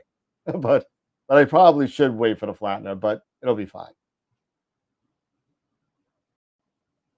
Reflectors, as far as Newtonians are concerned, because reflectors could be Dobsonians as well. Reflectors are made they're made with mirrors. They have very limited chromatic aberration because they are made with mirrors. So you're going to see the effects of any chromatic aberration a lot less in a reflector than you are their refractor counterpart. So if you have a 6-inch reflector and a that might not be a good thing. 6-inch refractor is huge, but I mean, if you have a 4-inch reflector and a 4-inch refractor, you'll look at both of them. If you look at them with the same eyepiece, you might see in that achromat a little bit of chromatic aberration where you don't see hardly any in the reflector. Maybe mirrors instead of lenses. Usually a much better focal ratio in reflectors. F4 is not uncommon, or lower is possible. F5 is not uncommon, whereas in refractors, F5 is normal, but usually refractors natively F6, 6.3, even 7. You get a refractor up to F16 for those cheapos out there that are they're really bad, and we'll go over those in a second. But the better focal ratio is gonna come at, not at a cost, but you could sit there and you could get better. You could light gather a lot quicker, so your exposure times are going to be less. So that's one way to look at that. Medium to long focal length, 1,000 millimeters like this scope here is not uncommon. But the issue with the longer focal length refractors, and I know Tegan's out there somewhere, so he's not going to like what I'm saying about reflectors. Well, it's not there yet, but they're big, they're bulky, they're large, they're kind of like they're kind of heavy sometimes. But they do require some maintenance. Not scary maintenance. Collimation on a reflector is very, very simple, as long as you have the right tools. Get a nice laser. If you get a Howie Glatter, get one. If not, Farpoint makes a good one. That fits in there, and make sure you got a plug where you could see that laser come back at you, and you'll be able to see the shadow of the donut, so you could do both the primary and the secondary. But you could get collimation down in a reflector in less than 2 minutes. I mean, it's not that hard once you get used to it. The reflectors are really good for deep sky. Again, the light gathering power of a reflector at f4 is really, really enticing, because if you're dealing with cruddy skies and you need to get the light fast, this may be an option for you. It's really, you know, reflectors are the biggest bang for your buck as far as I'm concerned. The lower price to size ratio. I mean, an 8-inch reflector like that compared to an 8-inch refractor, forget it. Not only couldn't you carry an 8-inch refractor, but I mean, it's thousands of dollars more for a refractor than it is a reflector. Tens of thousands. Can be, absolutely. Yeah. And it usually needs a not to coma mention corrector. it's going to be 12 feet long. Yeah, oh yeah, you need a flatbed, you know, to throw it in there, but or maybe something even longer, like a Winnebago. But and at faster speeds, you're going to need a coma corrector, which is a little different than flattener, but they all work on the optics. So whereas the flattener creates fixes the curvature of the lens, the coma on the outside of the mirror, it looks kind of like teardrops and eggs. So the stars aren't moving, it's just that they're out of focus. They're creating coma. And then what this thing could do is the coma corrector could make that mirror have all sharp stars all across the edge of your sensor. I said it's bulky. And star spikes. Reflectors have star spikes because of this nice little vein right here. Some people like them, some people don't. I don't find them offensive. I like them in some situations, but you're going to get those star spikes automatically with this vein. You can make fake star spikes with a refractor by putting a piece of, you know, fishing wire and a nex across your front. You could do that. I've seen people do it. It's kind of cool, but you know, if you like them, they'll come automatically with a reflector. And the Schmidt, which is also a type of a reflector. Same thing with the reflector, limited chromatic aberrations, but it's made with both mirrors and lenses. The front right here is a correcting lens. Then there's another mirror in the back, another mirror in the front, and it goes out the back to your eyepiece or your camera.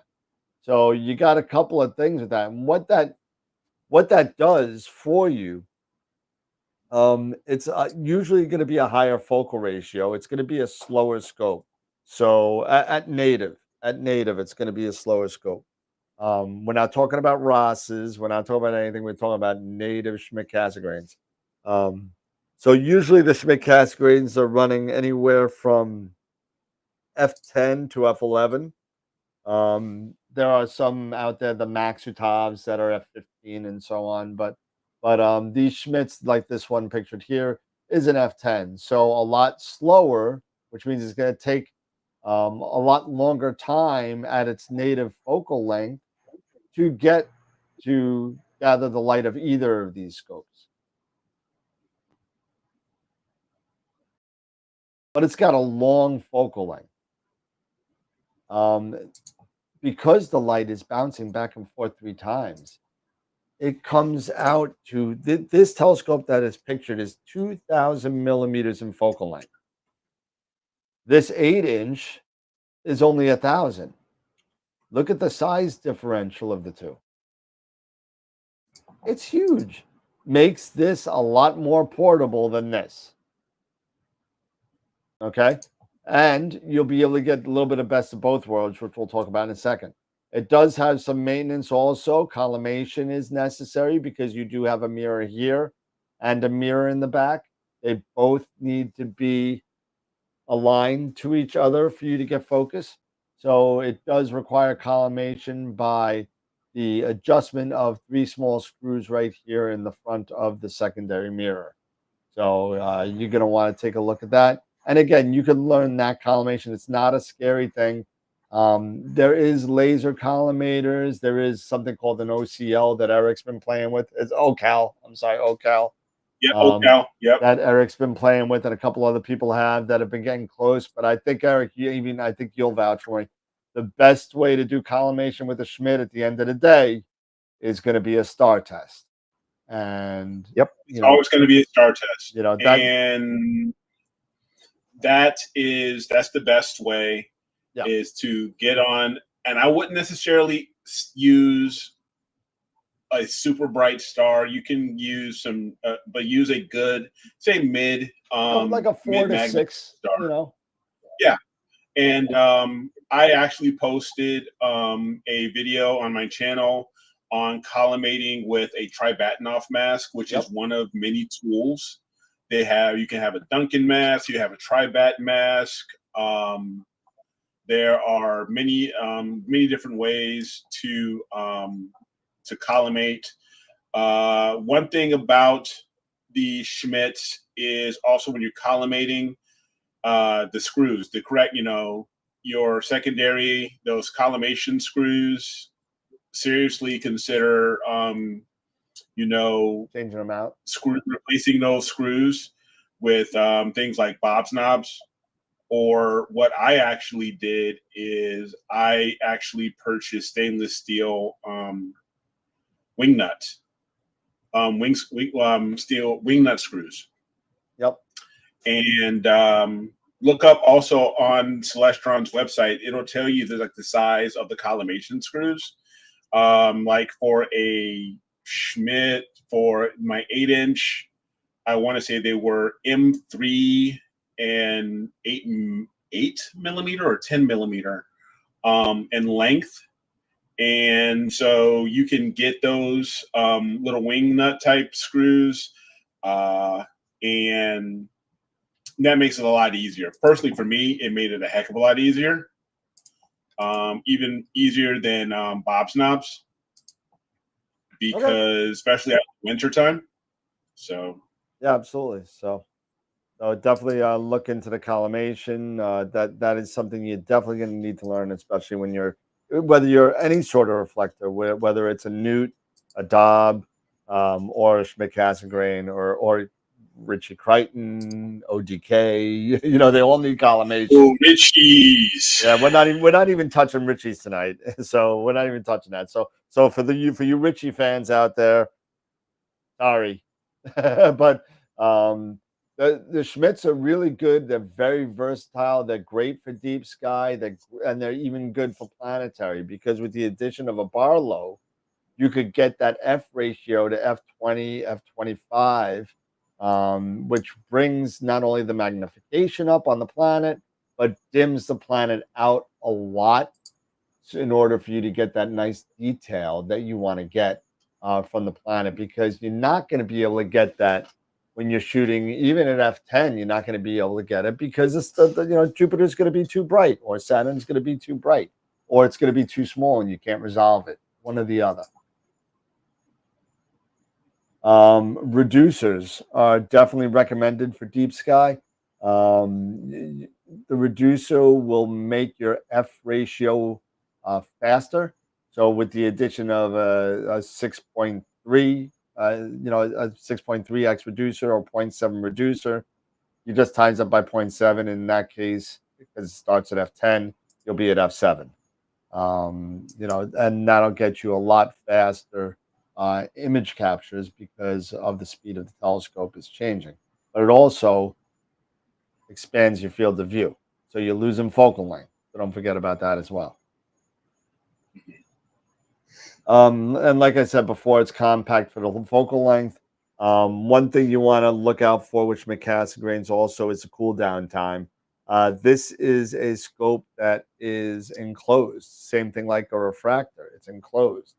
So unlike a reflector where the tube is open in the front, you're going to need to give some extra time to both of those scopes in order to acclimate to the ambient temperature. You may start to see waves in front of things if it's really hot, like waves of heat off asphalt. You may be able to see it. Put your hand in front of the scope. Sometimes you'll be able to see your hand waves.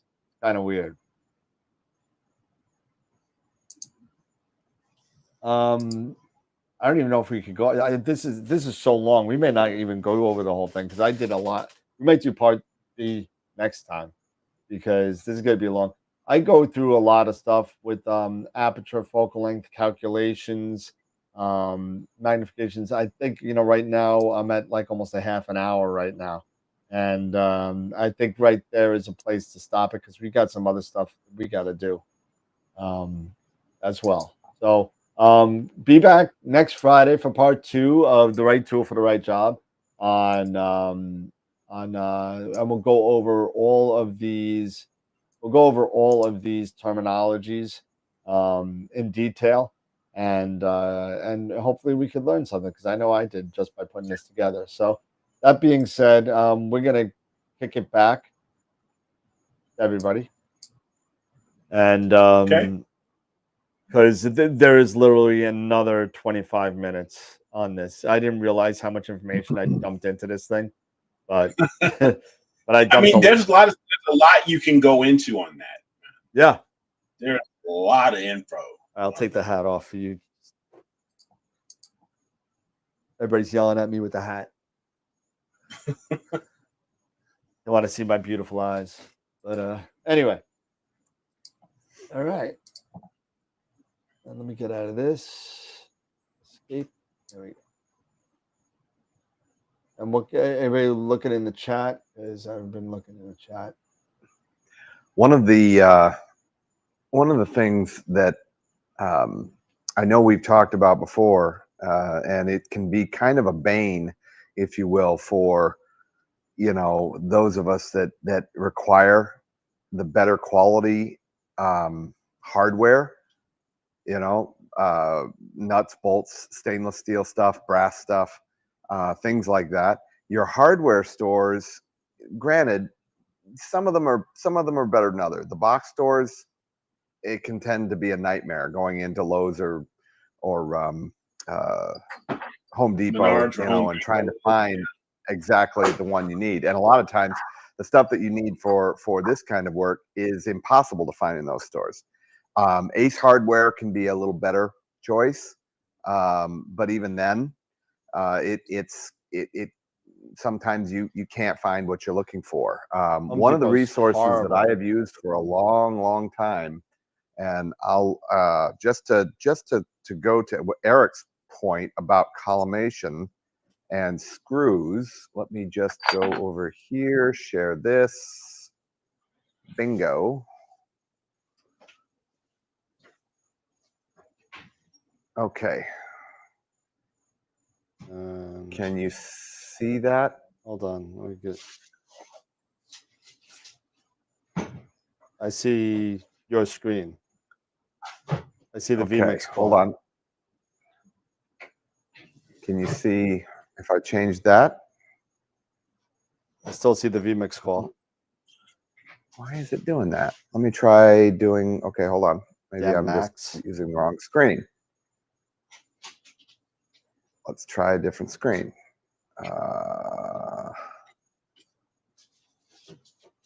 Share, toggle screen. Okay, I'll just pull it over here. I think I'll pull it over here.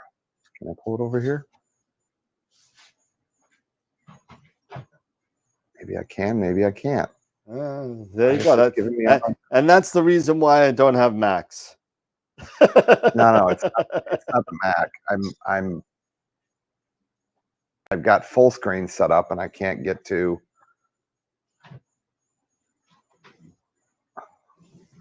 There it is. Now can you see that? Yeah, give me a second. Oh God, this mouse. Now I got yeah. Yep. Okay. So this site here is an amazing. They're an amazing master call. Okay, they are amazing. So I mean, you check out some of these bad boys in here as far as thumb screws go. Okay, these ones right here I think would make for fabulous collimation bolts. Nice knurled, big enough that you can grab a hold of it. But you click on that, and it gives you all of the sizes that you need. Literally, anything and everything that you might need, it's right there. So McMaster Carr is definitely going to be your go-to for specialty bolts and nuts and hardware and other things. And they've got a lot more than just this stuff. I encourage you to go and check out the McMaster Car website. They are the big elephant in the room when it comes to this kind of stuff. So.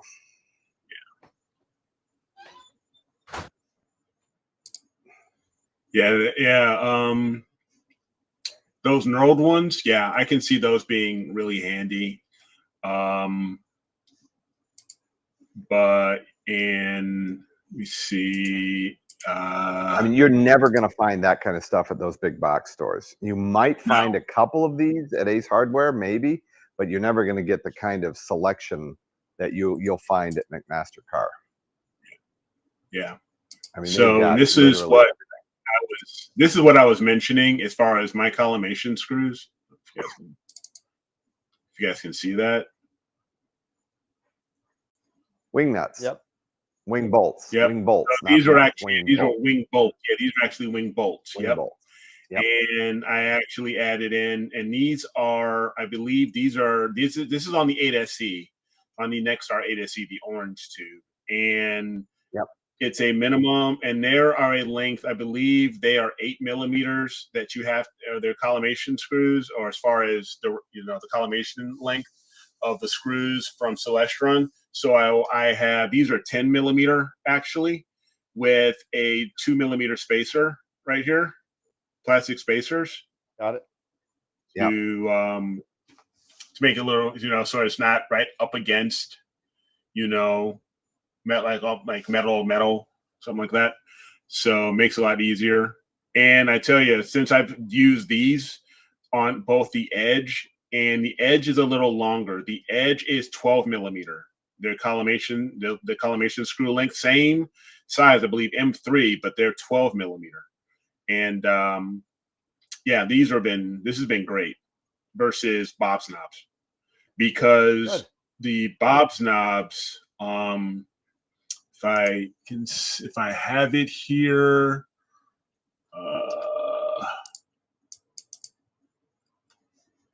let me expand this. Here are the Bob's knobs, and I don't know if I zoom in here a little bit. There's a bit of oxidation and rust on here. Yep. So, and those others, they're not stainless. So, and the other ones are stainless. Yeah. There you go. So that's the recommendation. If you do have a Schmidt, something to think about. Yes, and they do have those wing nuts, wing bolts on McMaster Car. They've got an entire section of them. So just a tip. And Dennis, you're right. Ace Hardware is much better than the box stores. Yeah. They have a lot. They really do. That it's sometimes I actually, as a matter of fact, I just went to Ace earlier to look for hex cap screws for the project I'm working on to add extensions to the FLT91. And it was actually difficult to find them, but another spot, you can also try, definitely McMaster. I'm sure you could find these. Sometimes even Amazon. Nice. A lot of stuff I've gotten off Amazon. Because this is a lot of the stuff is all metric, so all the stuff ended up, coming, China, or Japan, stuff like that. So yep. Just putting it out there. That's the truth, because everything's metric. Yeah, freaking Home Depot is like the worst. I mean, Home Depot and Lowe's, forget about it. They don't have anything metric. They have nothing. It's like horrible. Yep. Well, the big problem that I have with those stores is that they don't keep their stock organized. And I get it that it is the customers going in and finding something or looking at something and then just throwing it wherever the hell they want to. That drives me freaking crazy. Oh yeah. But yeah, they're never going to carry the specialty stuff that you can get from like McMaster Car. They're never going to do that. So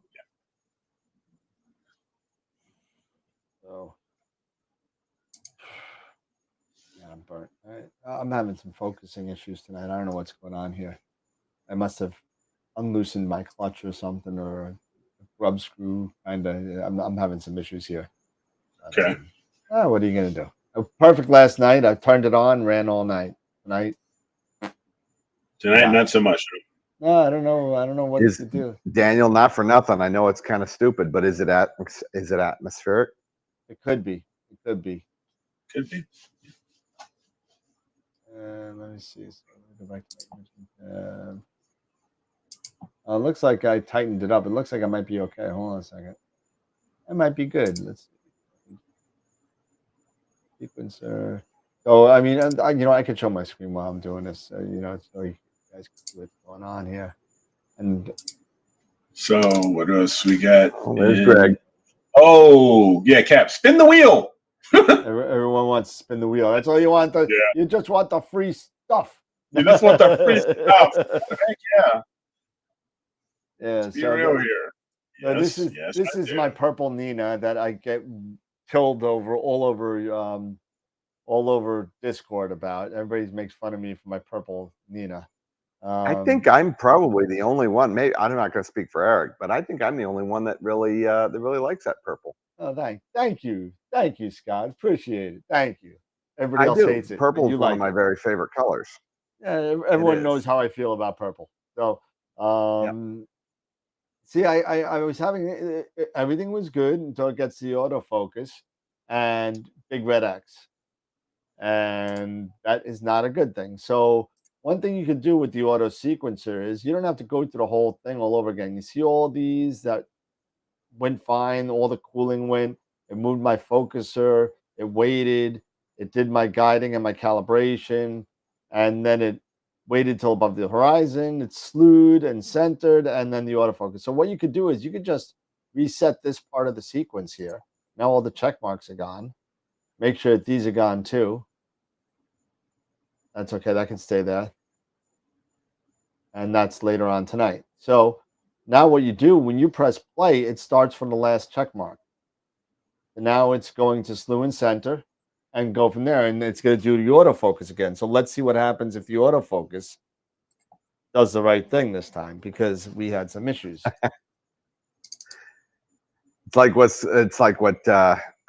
Scotty from Star Trek said. The more they complicate the plumbing, the easier it is to stop up the works. Drain.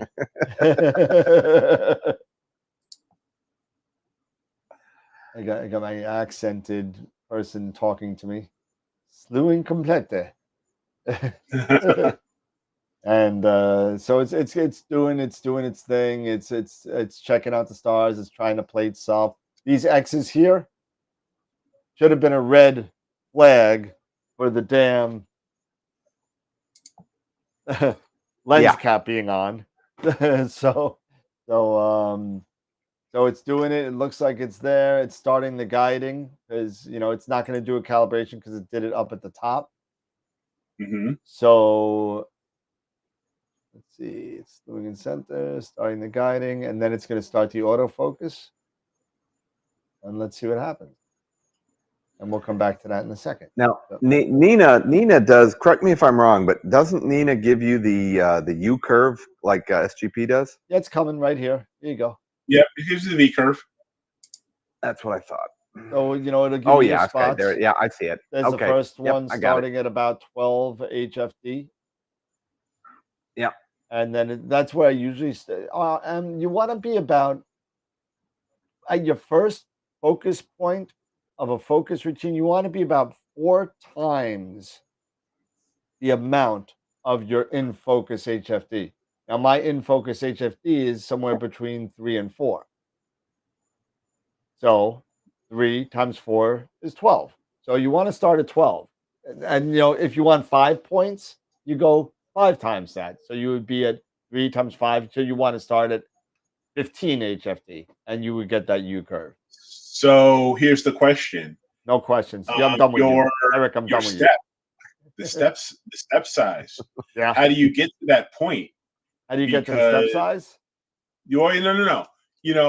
How do you determine the right step size so you can get to that 15, to that point of being 12, at a 12 or a 15 HFD to start out with, because doesn't that deal with There is a formula for that. There is a formula for that. With your initial your autofocus step size? I'm sorry, I didn't get that last part. Is that based off of your step size that you have? Yeah, because if you have a higher step size, if I put my step size up to like 300, let's say, and I'm at 100 now, it's going to take less steps to get to that focus point because it's moving a lot more. Yeah. And you may not have enough data points to get a good U curve. So like right now, I got actually it did the autofocus, and it looked good. Go to the imaging tab. It looks good, and we'll see what it happens. Also depends on the focuser that you're using, because some focusers require a whole hell of a lot more step sizes. Oh yeah, like you talk about my Asato. It's a 0.4 micron focuser. Exactly. So you're looking at what, 1,000 steps per or more? No, my Asato focuser was 7,500 steps per There step. you go. To get 5 data points on each side. Yeah. Because the step size is so small in between. It's a half of it's less than a half a micron. So tiny. There is a formula. I'm the person that just does it hard. So I'd say, okay, you know what? My best focus. Pete I know knows my the best formula. focus is. I go, because he's a genius. I'm not. But I say, okay, 3. Okay, 3's my best focus. Okay, and I want to be at 15. So I'll move the focuser out a couple hundred spots and see what the HFD is, and then I'll move it another 100, and until I get to the 15, and then I'll do 15, and then I'll do 5, and then do it at however many steps is in between that. And then you do the division. So if my step if my step at focus is 1,000, and my step at 5 times my at focus is 10,000, well, then that's 2,000 per step, because 2,000 times 5 would be 10,000, and that's the difference of the two. That's how I would do it, but that's me being like, there's an easier way to do it. That's just me doing it the hard way, because that's the way I do it. The nice thing is that once you figure it out for your particular rig and system, or multiple rigs and system, it's repeatable over and over and over again. As long as you're using the same focuser. Yeah. Exactly. Now, I know Dennis, he and I have had conversations. We've had conversations because he's using the EAF and he's using Nina. He's starting out with Nina. He's having and he's been having trouble, just like I had trouble starting out. Dennis, I don't know if you know this about Nina, that they have an autofocus support page on their Discord site, that I believe you can plug in your information there. I don't know if it'll spit out any Does it spit out recommendations as far as step size? I think so. Based on the focuser that you're using? Yeah. Based off of the curve, based off of the data and the curve or lack thereof you may be having from Nina. What you call it, Hocus Focus does. I don't think Nina does natively. You'll have to kind of do the math.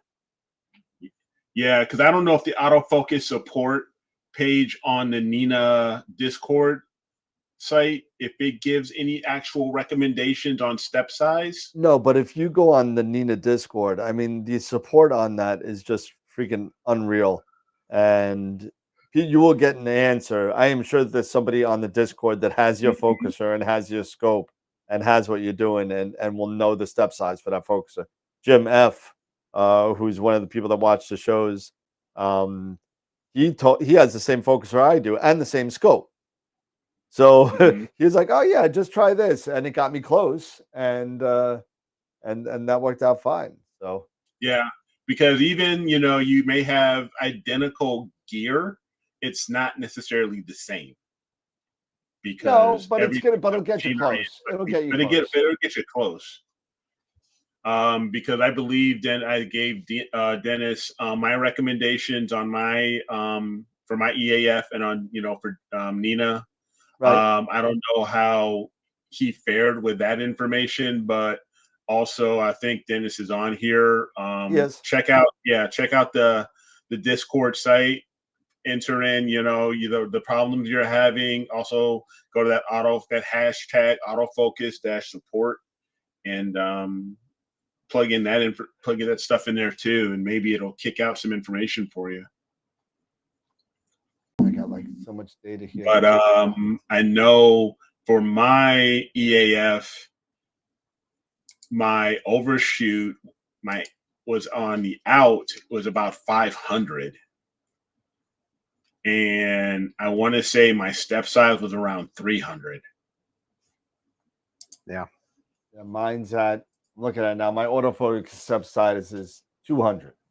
And I have 100 out. So, so I mean, again, that's an Optec focuser, so I mean, every focuser. Yeah, the Feather Touch, I think, is 800 to 1,000 steps per.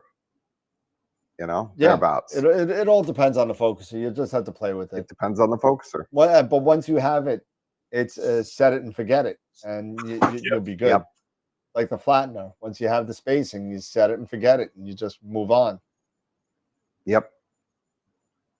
But I went outside, and I tightened the focuser, the clutch.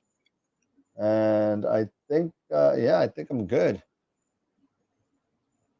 looks like the clutch got loose, and if I zoom in and I just,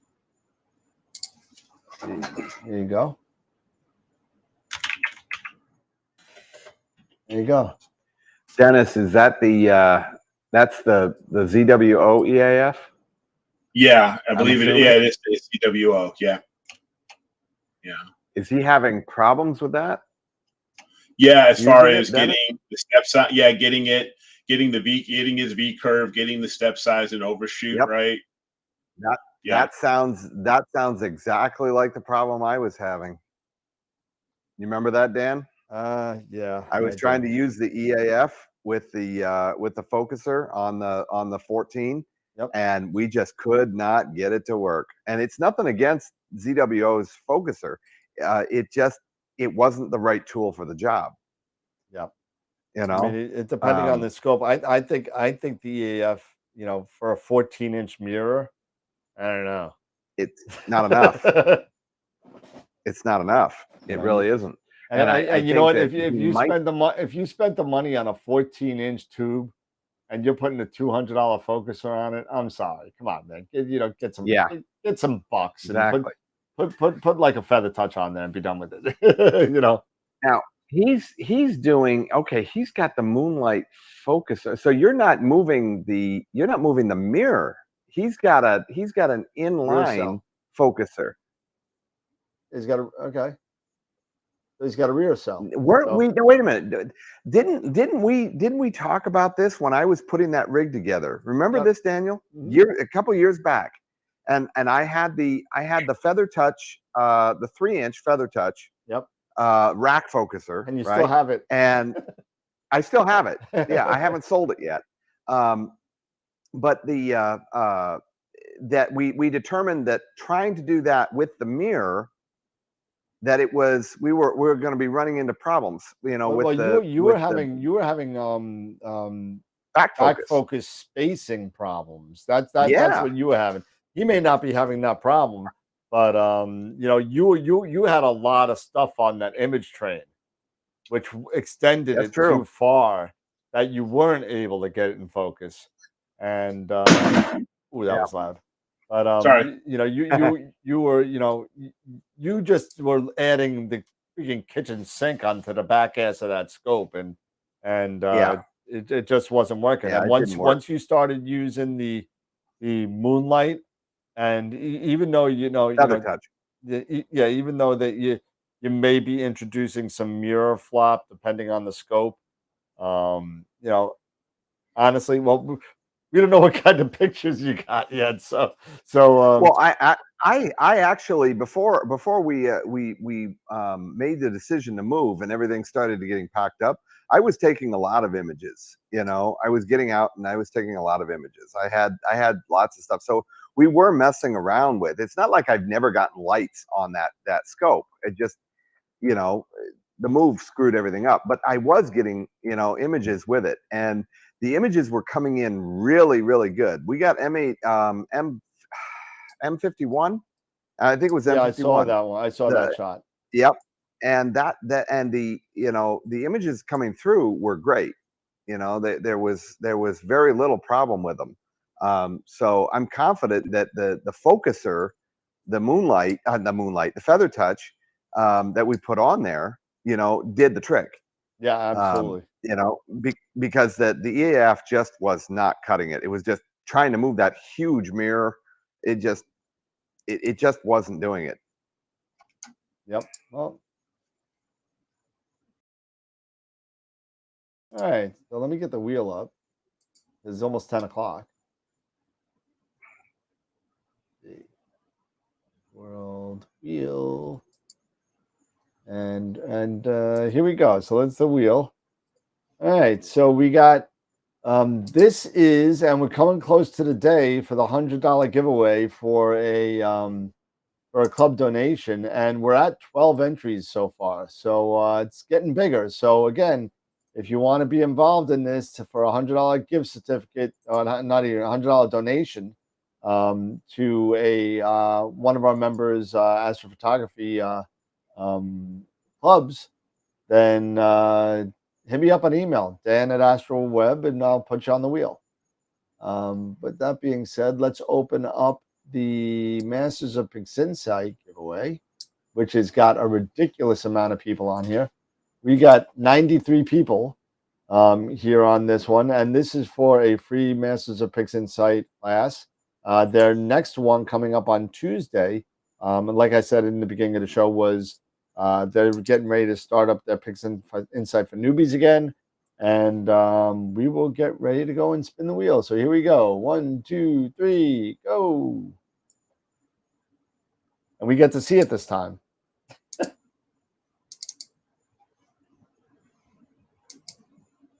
Oh, my buddy Bill Bradley from New York. How's it going, bro? I'm going to send that to you, and you won, Bill.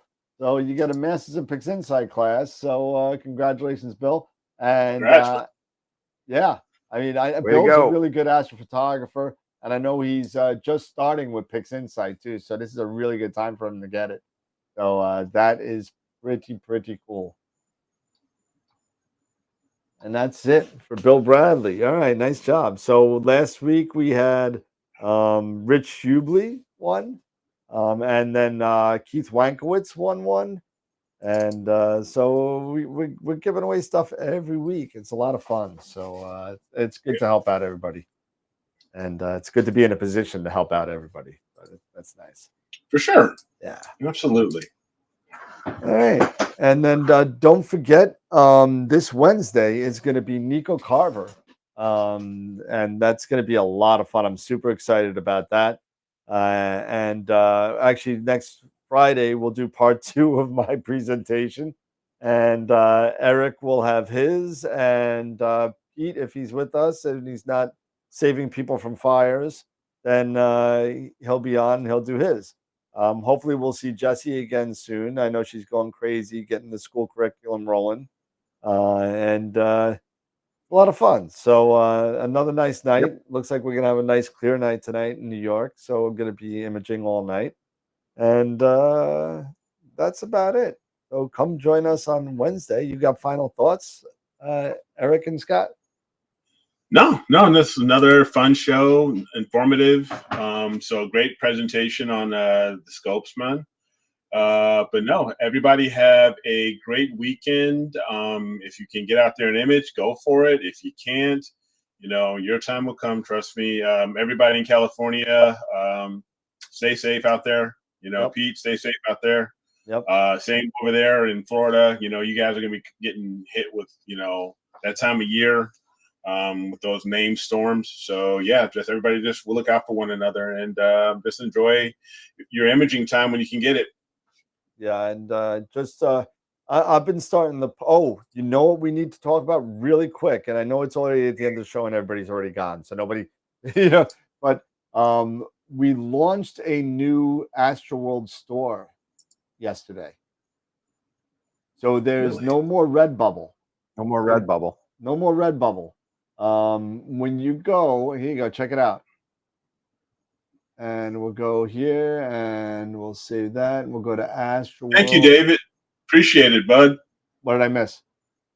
Dave just $20. donated $20. Oh, thanks, Dave, man. You the man. And so you notice on the page, we now have a little shopping cart there. We have a shopping cart. Mm-hmm. And when you go into the AstroWorld store, and it doesn't work. Are you serious? That's always the way, man. I was just on it. Isn't that always performance issues and all, All right. So we'll launch it tomorrow. So wow. Okay, that's horrible.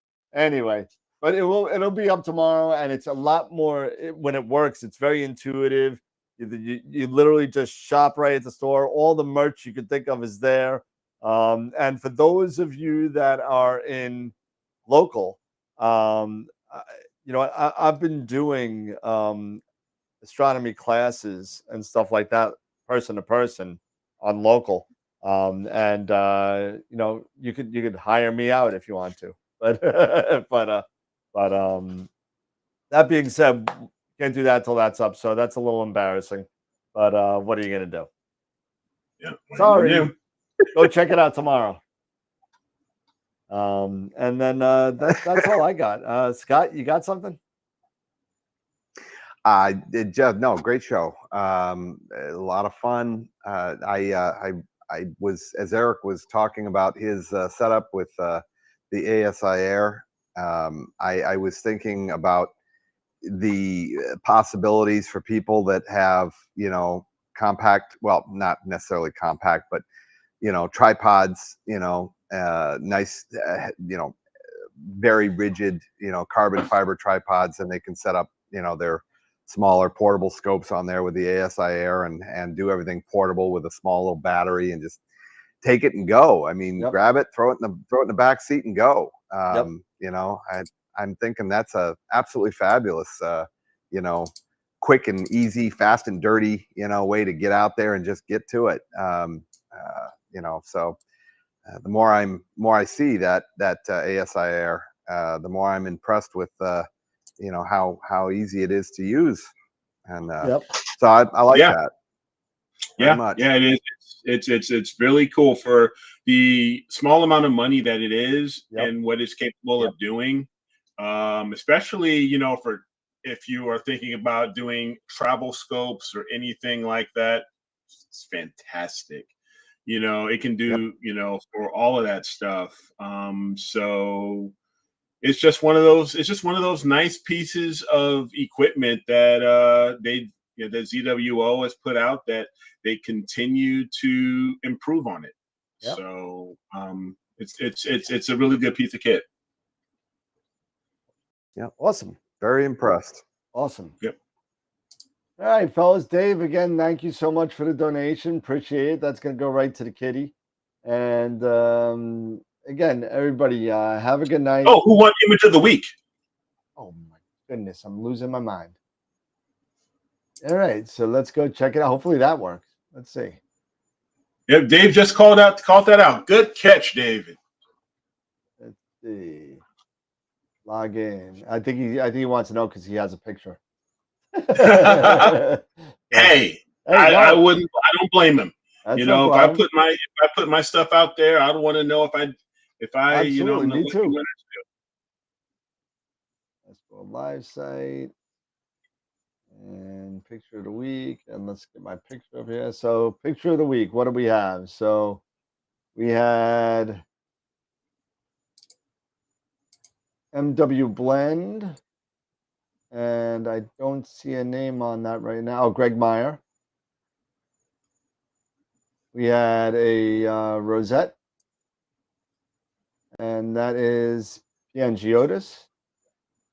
And then we got Pelican, and I don't see a name on this one either. You guys got to put your names in here. And then we got M51. Yeah, we need names. We need names. John Reardon, and that's it. So we got that side. So if who is that? Dave? Dave, if this is you, you lose just for not having your name. So he says he's not in it this week. Oh, okay, all right. So let's go to the polls and see where we're at. Because I took the voting off the pictures, so you couldn't see who was winning. So I took them off. So Pelican was pretty amazing. Yep. There's only Pelican 13 votes this week. Was Mr. Ellis. How do we go from 17 to 123? Somebody must have been like totally going nuts and getting their whole family to vote. But guys, we need more votes. We need more votes. Get more votes. The results out of the 13 votes that we got, winner is the Rosette Nebula by Piangiotis. So congratulations. Right. That's 2 in a row, I think, for him. I think he won last week too. Yeah. That's 2 in a row. So basically what works is, since he's got 2 in a row, one of those is going to end up being the monthly one, if he wins. Possibly. Yeah, we got what? We still got a few. We still got what? 3 weeks left. I think there's 5 pictures of the week this month. So. Oh yeah. So I mean, there's still plenty of room in there. So. Yeah, you are correct. Panagiotis Gallinopoulos. There you go. So that's your winner. 2 weeks. That's a first. 2 weeks in a row. Same guy. Back to back. Well done. 25 hours. How many pictures of the month do we have now? Pictures of the month. So we got March, April, May, June, July, August. So 6. 6. So far 6. Okay. Yep. This will make 7. So because we don't have January, February, I was gonna do one of them was gonna be the person with the most pictures of the week for January or February, and one honorable mention that will be voted by us. Okay. That's it. Okay. All right. Cool. Hey, by the way, I still think we need to even throw one of our own, pictures into, select, for a picture of either the month or something, our own contributions. It may not be a bad idea. Absolutely. Well, there's going to be, out of the picture of the month, there's also going to be a vote for picture of the year. Yep. Because that will be what goes on the cover of the calendar. Correct. A picture of the year. So what we do is so in December. So for the actual calendar is probably going to be a month late. So just to throw that out there, because December we get the last picture of the year, picture of the month. Then January we vote for the picture of the year. Then I'll submit the cover, and then hopefully get it out by Valentine's Day. Okay. So that's what I'm thinking right now. So. All right. Cool. All right. Very good, everybody. David was saying, let's vote on your pictures. Vote on our pictures. Let's put some, from, the AstroWorld crew, and let,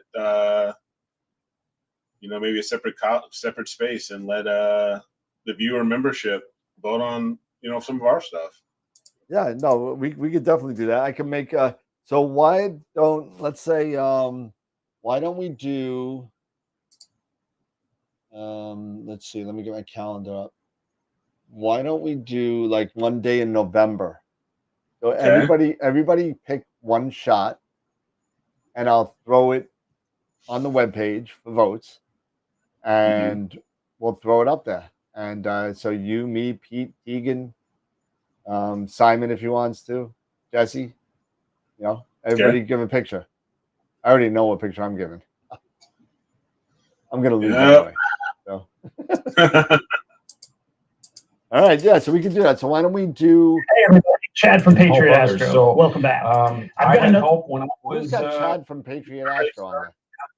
Sorry, that was Oh. mine. And let's see. Gotta Let me get. close some windows. I was trying to close some tabs, and they just went full blast. Let's see. September, October, November. So give me the picture soon, and we'll have a vote through October, and then we'll go up in November. So we'll say we'll crown the winner in November. There you go. So send me your pictures, AstroWorld admins. Send me your pics. Send in your pictures. I'll All get right. you. I'll get you some. No, just one. Just one. Pick Just one of my favorite. I'll just choose one of my favorites. Trixie. All All right. right, no worries. All right, everybody. Have a good night. It's 10:15. I'm going to go have a glass of wine. Yep. Everybody, take care. Have a great weekend. Stay safe. Say hi to your family for us. And remember, as always, keep imaging, keep educating, and clear skies. And we'll see you on Wednesday night. Have a good night, everybody. Bye-bye. See you guys. Bye Have a for great now. weekend.